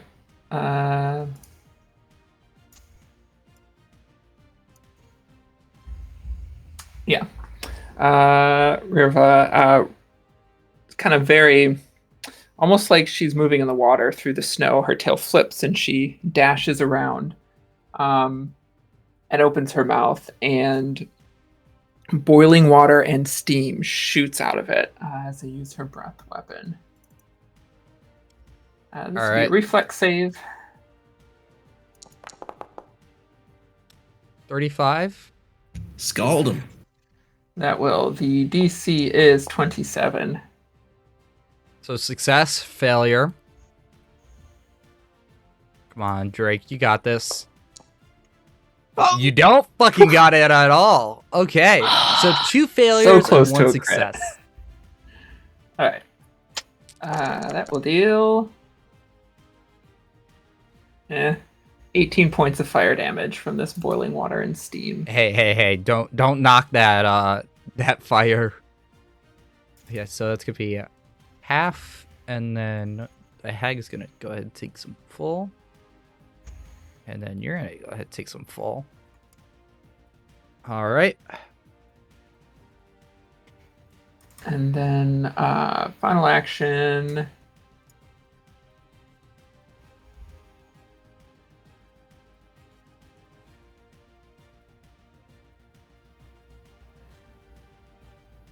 Sorry, reminding myself what something does. You're good. Yes. Final action, Ari will reach up and turn one of the bracelets that's on the arm of her mech, and a similar chain that's kind of across Riva's shoulder glows. I'm going to protect companion. Okay.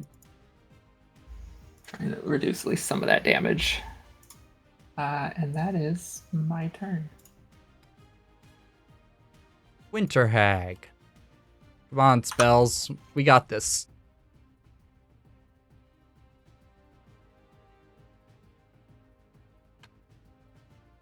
No, that's too mean. I'm not gonna go there yet.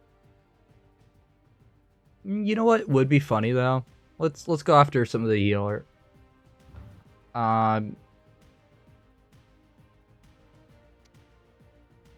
Dido. Sorry, Sage. I need you to go ahead. Make me a DC 27 will saving throw. No thanks. Well, wasn't an option. No thanks. 20. That's a failure. You are now You know paralyzed. what? You know what? For Anna, I'm gonna use a hero point. All right. As a success, you are now just stunned 1, which means you're down 1 action and cannot take reactions. So that was 2 actions, and then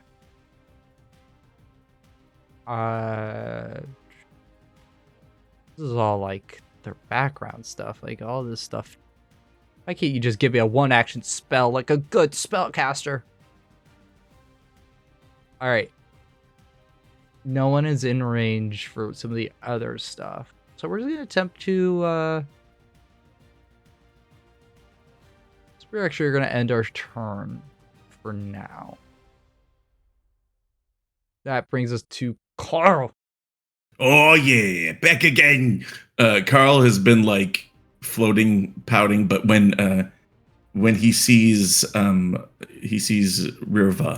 and he sees the dragon blast these punks with boiling water, he's like, yeah, boil him like a cup of tea, yeah, and he's like cheering, and so then he's going to he's gonna flip some switches inside or whatever, and he's going to use quick alchemy to craft up 2 different little things, because I can do that at my level. I can go up with 2, and so he's going to come up with a 2 moderate alchemist fires, and for one of them, with a free action, he's going to make it a sticky bomb.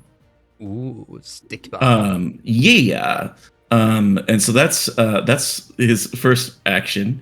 His second one, he's gonna throw the non-sticky one at the Drake. Okay, go ahead and make an attack roll. Yeah. Well, hold on one second. No, he's gonna first. What he's gonna do is he's gonna throw the sticky one at the giant. That's gonna be his first attack. So here it comes, pretending it's a crossbow. Actually, should be plus 18 because I got a +1 to attacks, and I don't know what I'm doing. Here it comes though.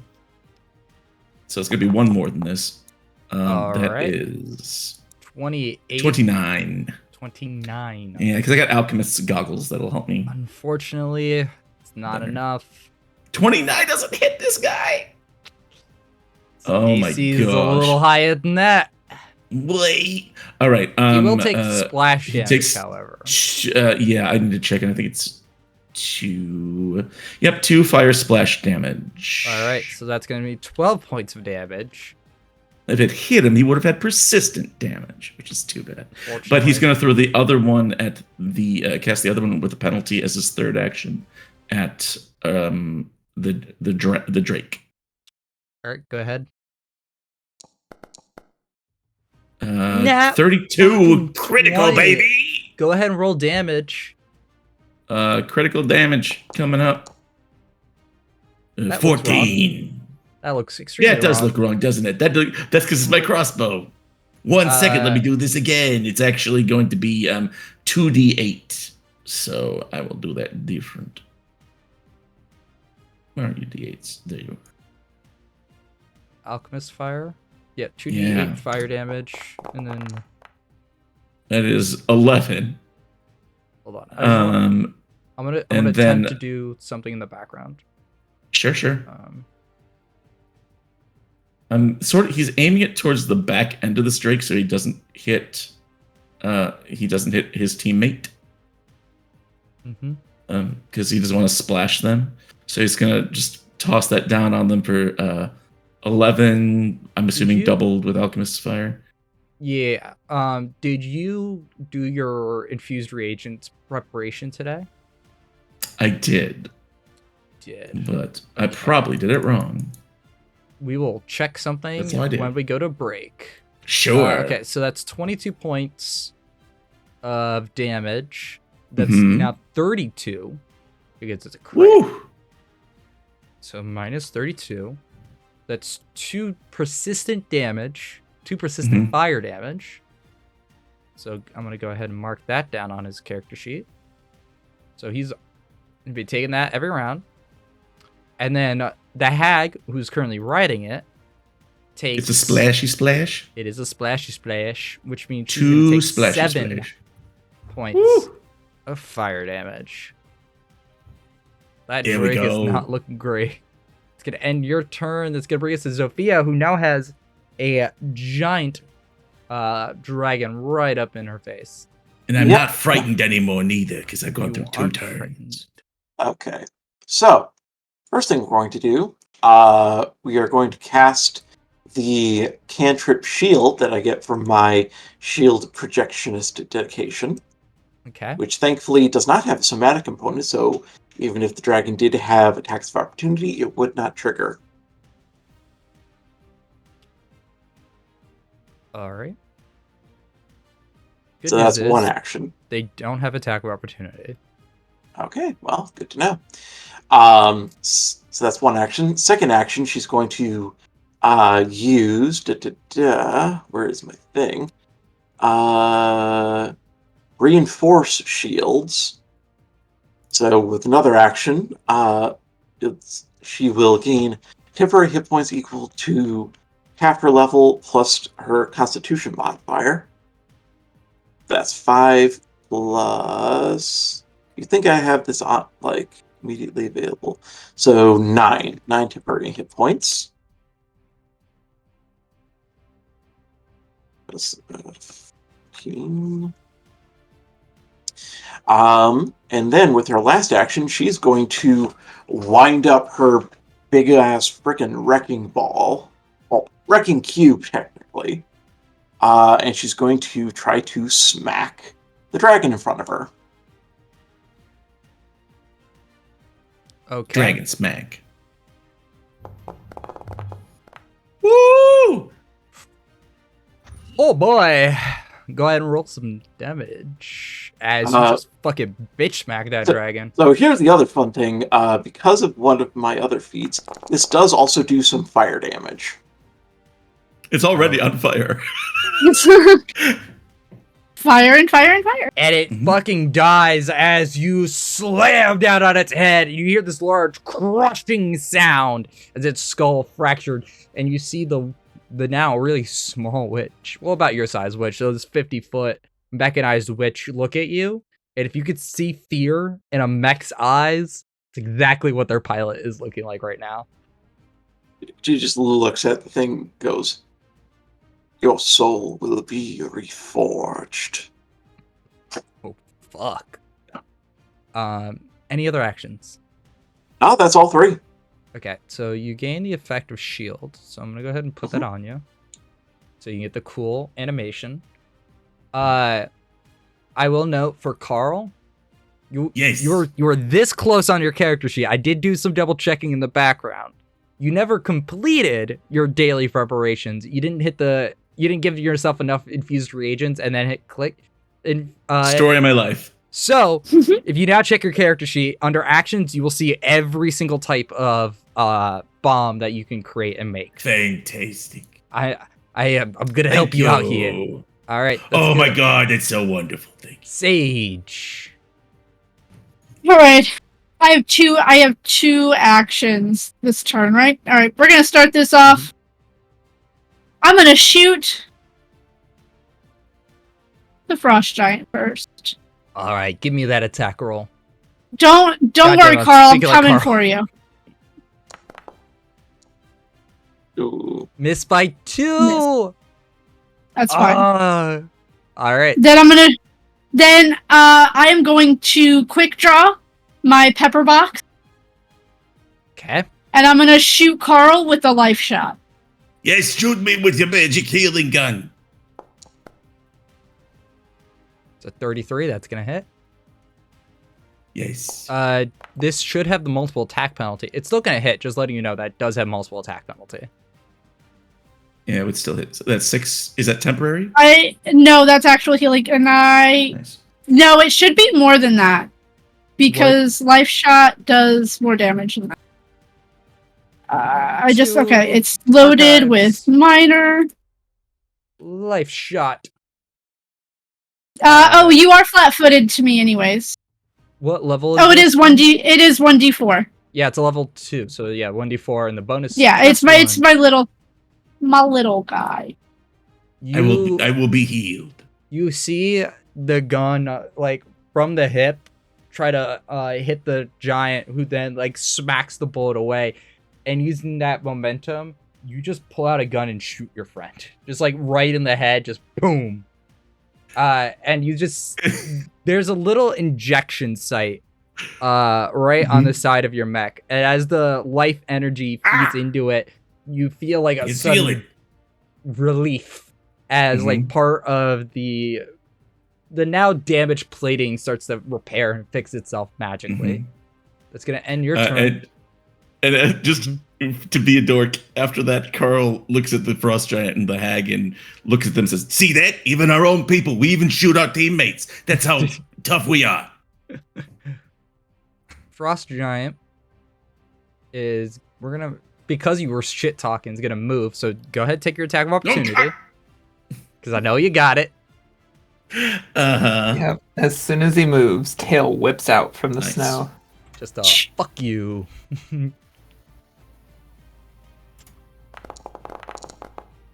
Oof. 24. Not gonna hit. All right.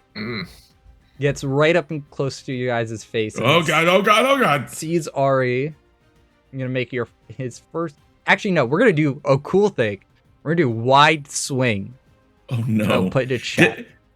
I'm assuming that, and I know the answer to this, but since I'm flying 30 feet up in the air, You are out of his reach for that. Oh, good. Thank God. He only has a 15-foot up reach.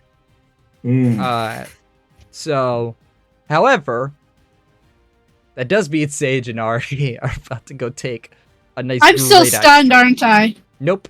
Stun removes at the end of your turn. Would this be considered a melee attack? This is a melee attack. I'm gonna use dodge away. All right, +1 bonus to the AC. If the attack misses you, you can step. Okay, so it is a 37 to hit you. So it's gonna hit, which means you can't step. I don't know if that's gonna turn a crit into a miss though. It would have missed. It wouldn't have been a crit. I'm a 28, so it wouldn't have quite been a crit. Then that's a 46 towards Ari, and then 30 towards Sage. As in one, like, giant swing, he rears back, slams into your mech. You just see, like, a large dent.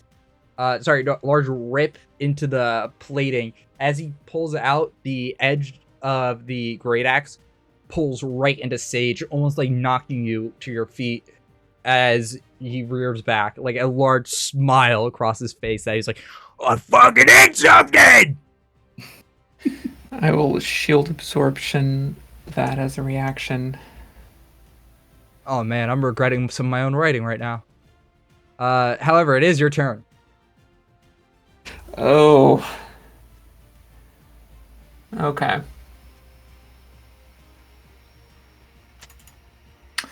That changes so much. I have a tendency of doing that. Yeah. I had a plan, and now it's gone.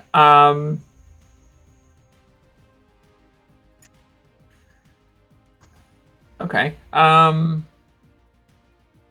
Yeah, let's do that. So, act together. Right. As come up here, as Ruva runs forward, I'm going to turning another one of my bracelets. Another chain across Ruva glows as I boost Eidolon. Boosted Eidolon. And then as Ruva runs forward, seeing me in danger, is going to. Do I want a Draconic Frenzy or do I want a Knockdown? I don't know, both are some really good actions here. I'm going to Knockdown. Knockdown it is.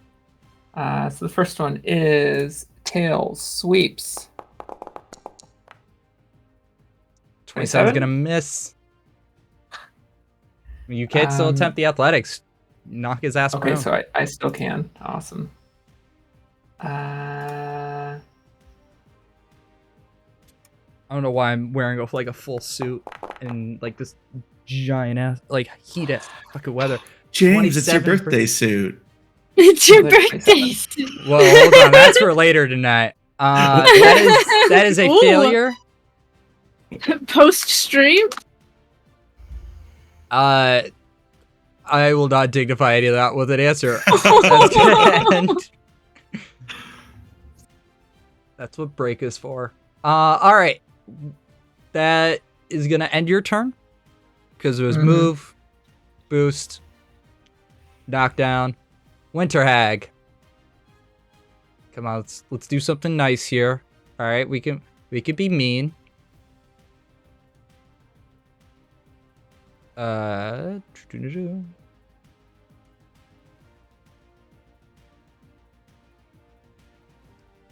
We're gonna... Carl, you suddenly hear a really soothing voice. Oh, good. Is it my dead wife, Cynthia? You are out of fucking range. God damn it. Haha, I'm flying. Oh, I have to move if I want to be able to do some of this. Okay. Get to here.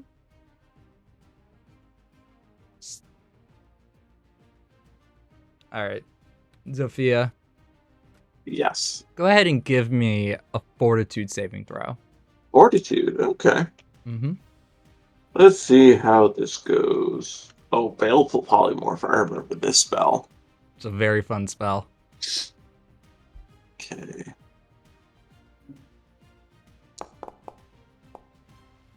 $36. Just a fucking shut down as she attempts to like bend and constrain your mech into like a small, helpless creature.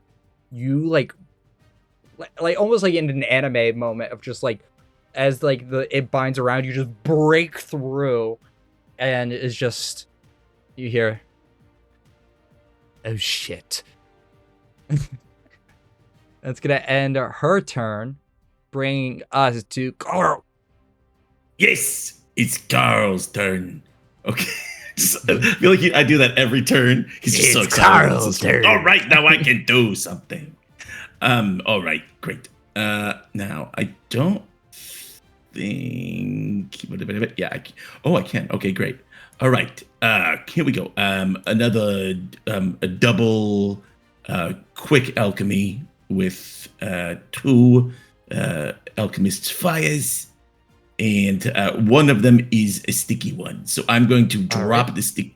Toss. I'm going to try basically the same thing I did last time. All right, hit my frost giant. Yeah, yep. Frost giant first. Here it comes. Oh no. You want to reroll that? Yes, I do. Okay. I'm going to reroll it. Do we have a hero point button or no? Yeah, so if you go to the chat and you right click, there should be right click. There it is. Reroll. Oh, let me see. Yeah. I'm just going to reroll it. Here we go. Here it comes. Alchemist's fire dropped on the fire giant. That's much better at 38. It's gonna hit.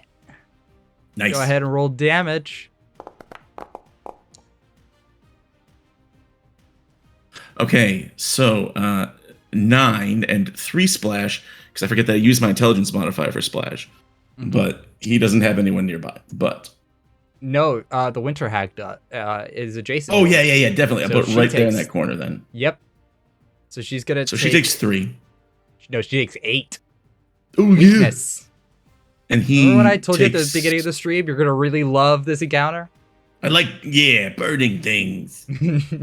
So he drops that one on the frost giant, and sees that the frost giant is still up, and then he like sort of weighs back and forth, and then decides, you know what? No, I'm gonna do the same thing all over again.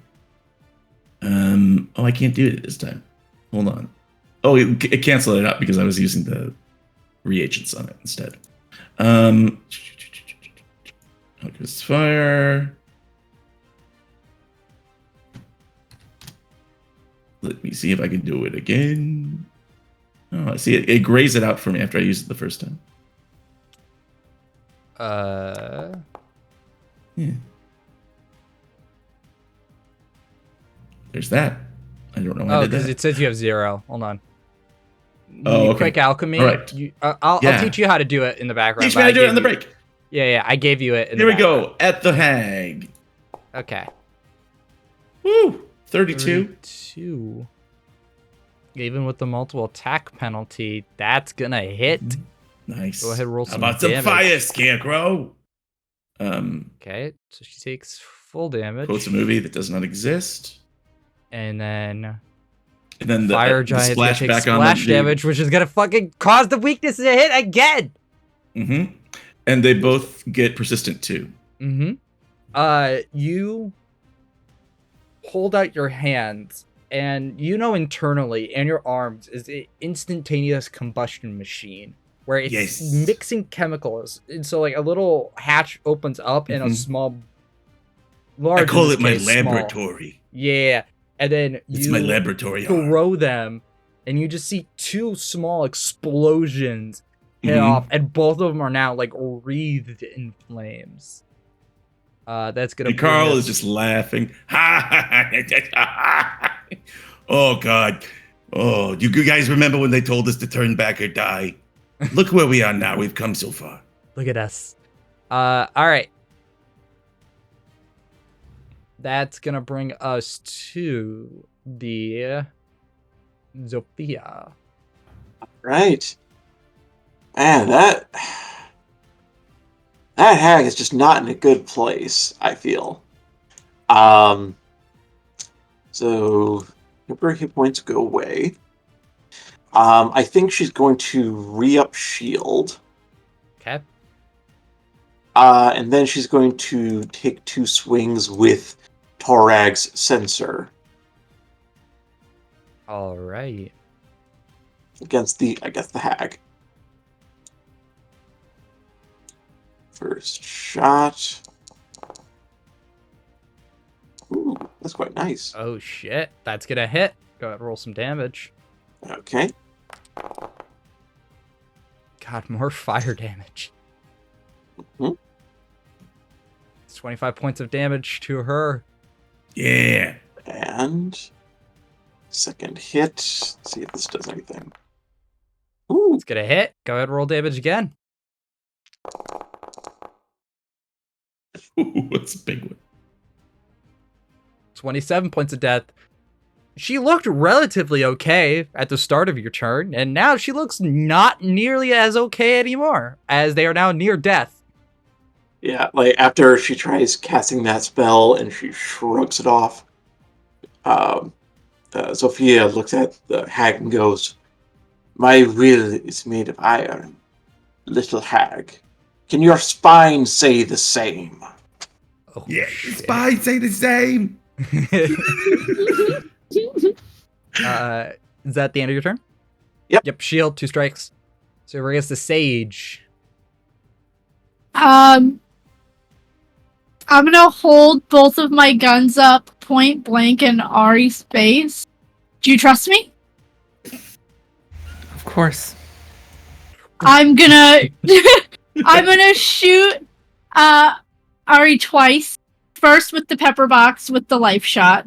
Is the pepper box reloaded? What's the capacity on it? 3. 3, okay. So I should still have 2 shots in my pepper box. You're good.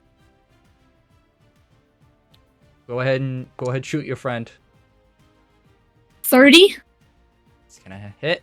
That will hit. So you'll heal for 7. And that's actual healing. And then I'm gonna use temporary shot and shooter with my slide gun. Okay. 30 will also hit. For 5 healing. Is that You ignore healing? the acid damage because it Is only that- does physical damage. So it's That'd be 5 12. healing. Yeah, it'd be 12 12 healing altogether. As just you see 2 like needle bullets essentially just fire into your shoulders, and then a small serum injects throughout the mech, filling up portions that have been carved and cleaved away. Are you still really bad? I'm still not great, but thank Alright. you. Battle medicine for my 3rd action. I'm scared about what I wrote with this subclass. Let's do DC 30. All right.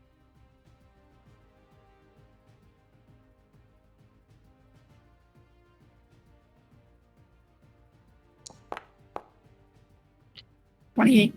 Well, I didn't hurt you. It's a failure. You know what? What? What? Tell me what. Hero point. So, I do want a hero point. All right, go ahead and hero point. It's even worse. Fucking not a crit fail. It's all that still not a matters. crit fail. Frost giant. But if it would have been a success, it would have been a critical success. We're gonna go ahead and throw a rock at Carl, who's been chilling up there the whole time. Ha ha! Carl's oblivious. Just Carl's having about to great get a time rock. there now. Yes, he is. That's a critical hit for 40. Ow! Rock attack. That's 50 points of damage as the rock slams into you, almost like bringing you. How much? Are you down? Carl's down. No. Wait. Oh no, the temp saved me. I have The 5 temp- hit points left. Dude, that 5 fucking kept you The up. temp from earlier. Okay. You know what? I hate to do this to you. I really do. Uh-huh.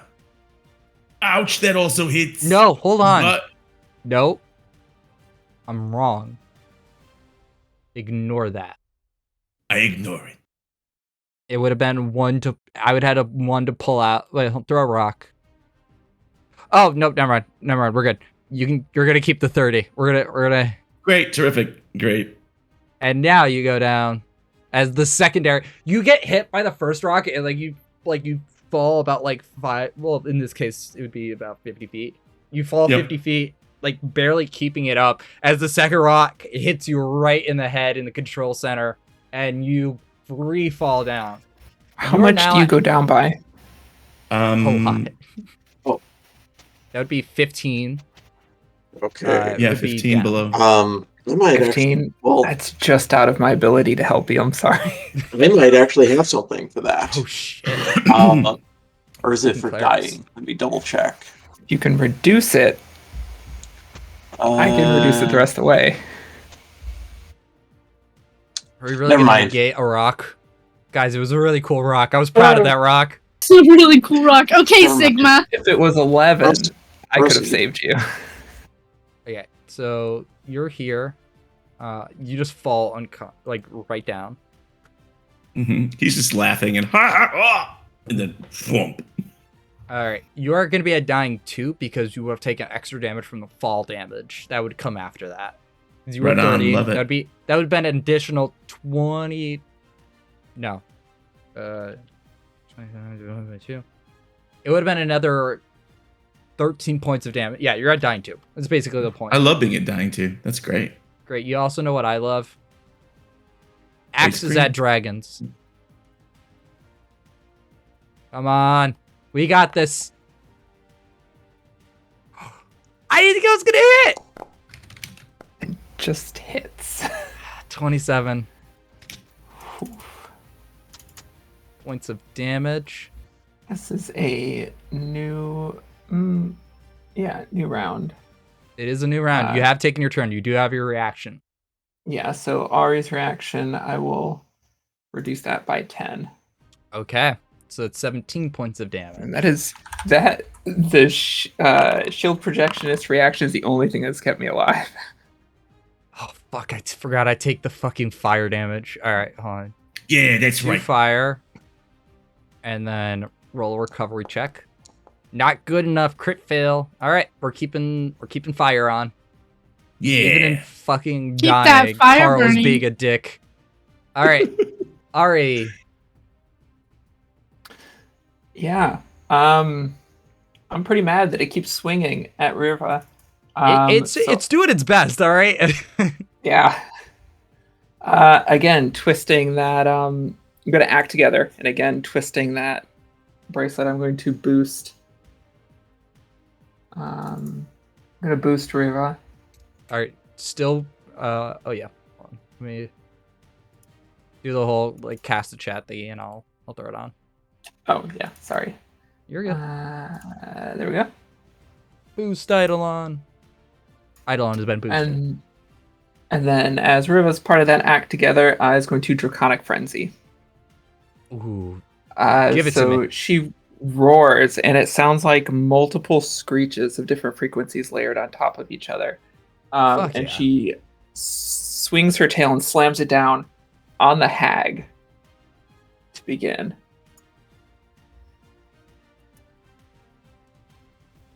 Ooh, that's the right character sheet. Too many character sheets. All right, first up on the hag. That was going to be a 20. 29 It's gonna hit. Awesome. She has a really low armor class. 20 points. She's still up. Hold on. Because the whole... You are kidding me. Barely still up, but is up. And that's with her +2 from Boost Eidolon. That is with everything. Yep. Eidolon weapon specialization. But she's +4 also from still Boost on Eidolon. fire. She is still... Give her one round and she'll fucking... Both of these people are gonna drop, alright? The amount of persistent, Okay. the amount of flame shit you guys have fucking done. Then seeing that she's still up, as soon as the tail slams down, she lifts it up and lunges in with the claw. Okay. The second attack. Oh, fuck. So close. That That die was then really edging it. You know, like, it was real close to it. Yeah. Draconic Frenzy is 3 total attacks. So we'll see if we can crit. Nope. 25? So close. Nope. It's a 26 armor class. Okay. I have 1. 1 to boost, 3 attacks. So, yep. So Yeah, one that's action left. Draconic Frenzy Draconic is Frenzy is 2 actions. Yep. Yeah, that was our act together, so I have 1 action left. Mhm.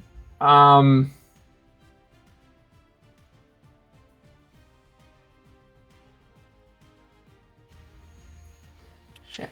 Yo, Raiders, hello. Welcome to Mechfinder. Hello. A Pathfinder Raiders, I'm 2 hack. dying. You'll be fine. These mechs and pilots are dropping like flies, and I love it. I'm going to spend a focus point Okay. to amp my message.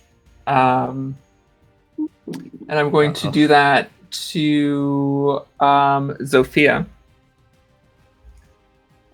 You hear in your head Ari's voice. Hag's almost dead. Take your chance. So you can use your reaction now, if you like, to shove, strike, or trip the hag. I think she's gonna try and strike. All right, where'd my do thing it. go? Okay. There's my girl. There's my girl. That is such a Okay. good amped. That's a really good amp. Okay, let's see how this goes. Ooh. That 22 could is have not been gonna much do- better. Oh, if there was... They are flat-footed, you know, which means you were 2 off of hitting. Okay. Could I use a hero point to reroll? You can use a hero point to reroll. Okay. Throwing everything we have. You gotta roll higher than a 4. 15 is gonna fucking do it. That's gonna hit. Go ahead, roll damage. Yes, I feel like this is gonna be the end of him. And the hag goes down as you feel the surge of the psychic message course through you. You see your mech, like in front of you. You see a small target lock on, and you see right in the back where she's not looking, and you just cleave her almost perfectly in half as you just hear the With a wrecking ball? well, you bash her back. You're fucking like breaking her fucking back essentially as she just Send her into a tree. Just yeah. All right, that brings us to Carl, whose initiative should have actually been moved up earlier to the Frost Giant. So ignore that. That's right. That's right. Alrighty. Okay. Hold on. It's Ari's turn. Now it's Zophia's. Sorry, the initiative did a weird thing. Zofia, you're up. Oh, lovely. Well, funnily enough, I don't actually have to move for this. She's going to use ooh, what? I'll He's go not for a sure living thing. past this round. She's going to use 2 actions to use her weapon's extending rune. Ooh, shit. So it's going to extend her reach well beyond where it needs to be. But I just don't feel like moving her 5 feet. Smart. So where's my girl? There's my girl. Okay. Try to smack this guy with a natural 20. That's a way to bring it out. All right, go ahead and roll crit damage. Ooh. Finish him. Can I knock his And block they off? go dead. How would you like to do this? She's gonna knock his block off as he's trying to shrug off all these wounds, bring his axe all the way back. This enormous hunk of ruined, partially blazing metal just knocks his head off. He goes, the body goes flying at least a good 100 feet. Before you all feel like, essentially would feel like a very small earthquake as the body hits the snowy ground. And the blue blood begins to flow into the snow. That is where we are going to take a little break. We're going to come back. We're going to see what the rest of the night has in store. Thank you everyone so much for checking out Mechfinder so far.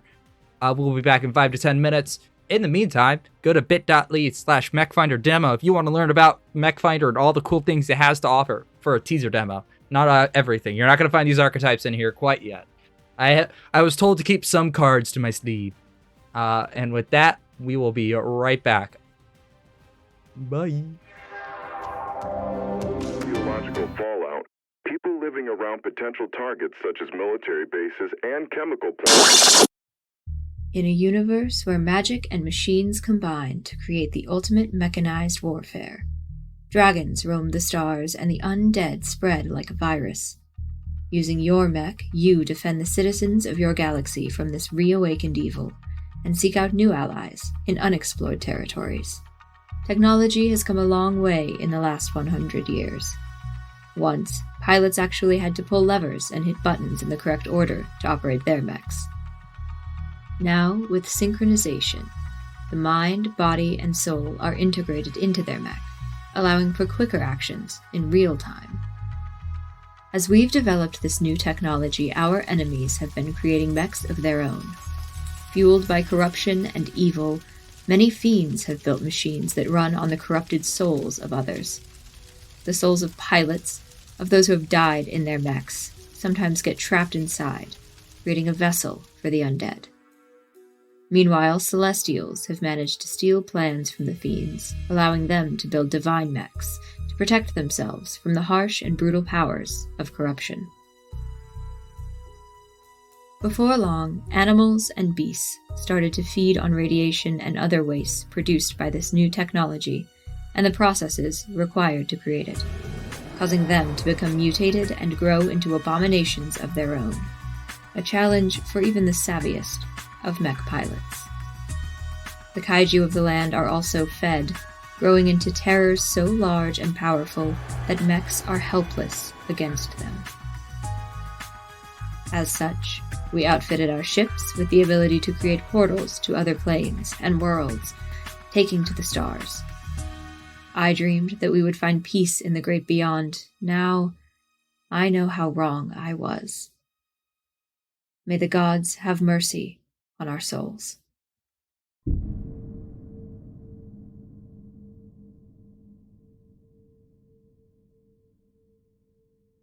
Love Shack. Welcome back, everyone. That all made it. That's all. It's all up there in the captioner. Let's all talk till it gets buried. Oh my god! All Lost right, Caravan. We're all professionals here. Speak for yourself. Thank you, PJ, for that. Welcome Don't back. tell Hoop. I'm supposed to be the adult. Oh shit. Welcome back to Mechfinder, a Pathfinder 2e and D&D 5e, but we're going to play the Pathfinder 2e hack. We are... So, picking up where we left off.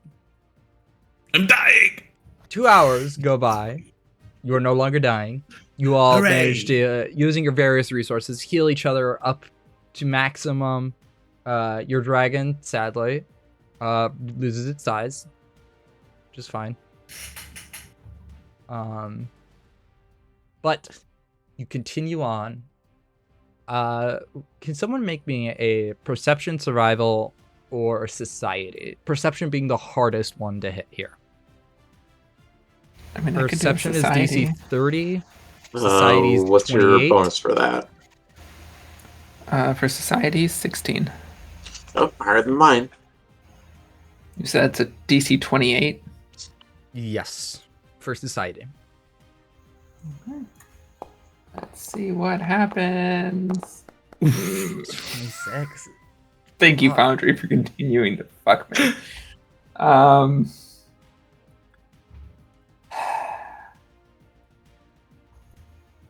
I feel like I shouldn't hero point that because I feel like I'm going to die later. We'll just Probably continue smart. to be lost. Could somebody else roll a What- perception? Yeah. What was anyone it? Everyone can roll perception. What is the I mean- perception DC? So perception 30, society 28, survival 27.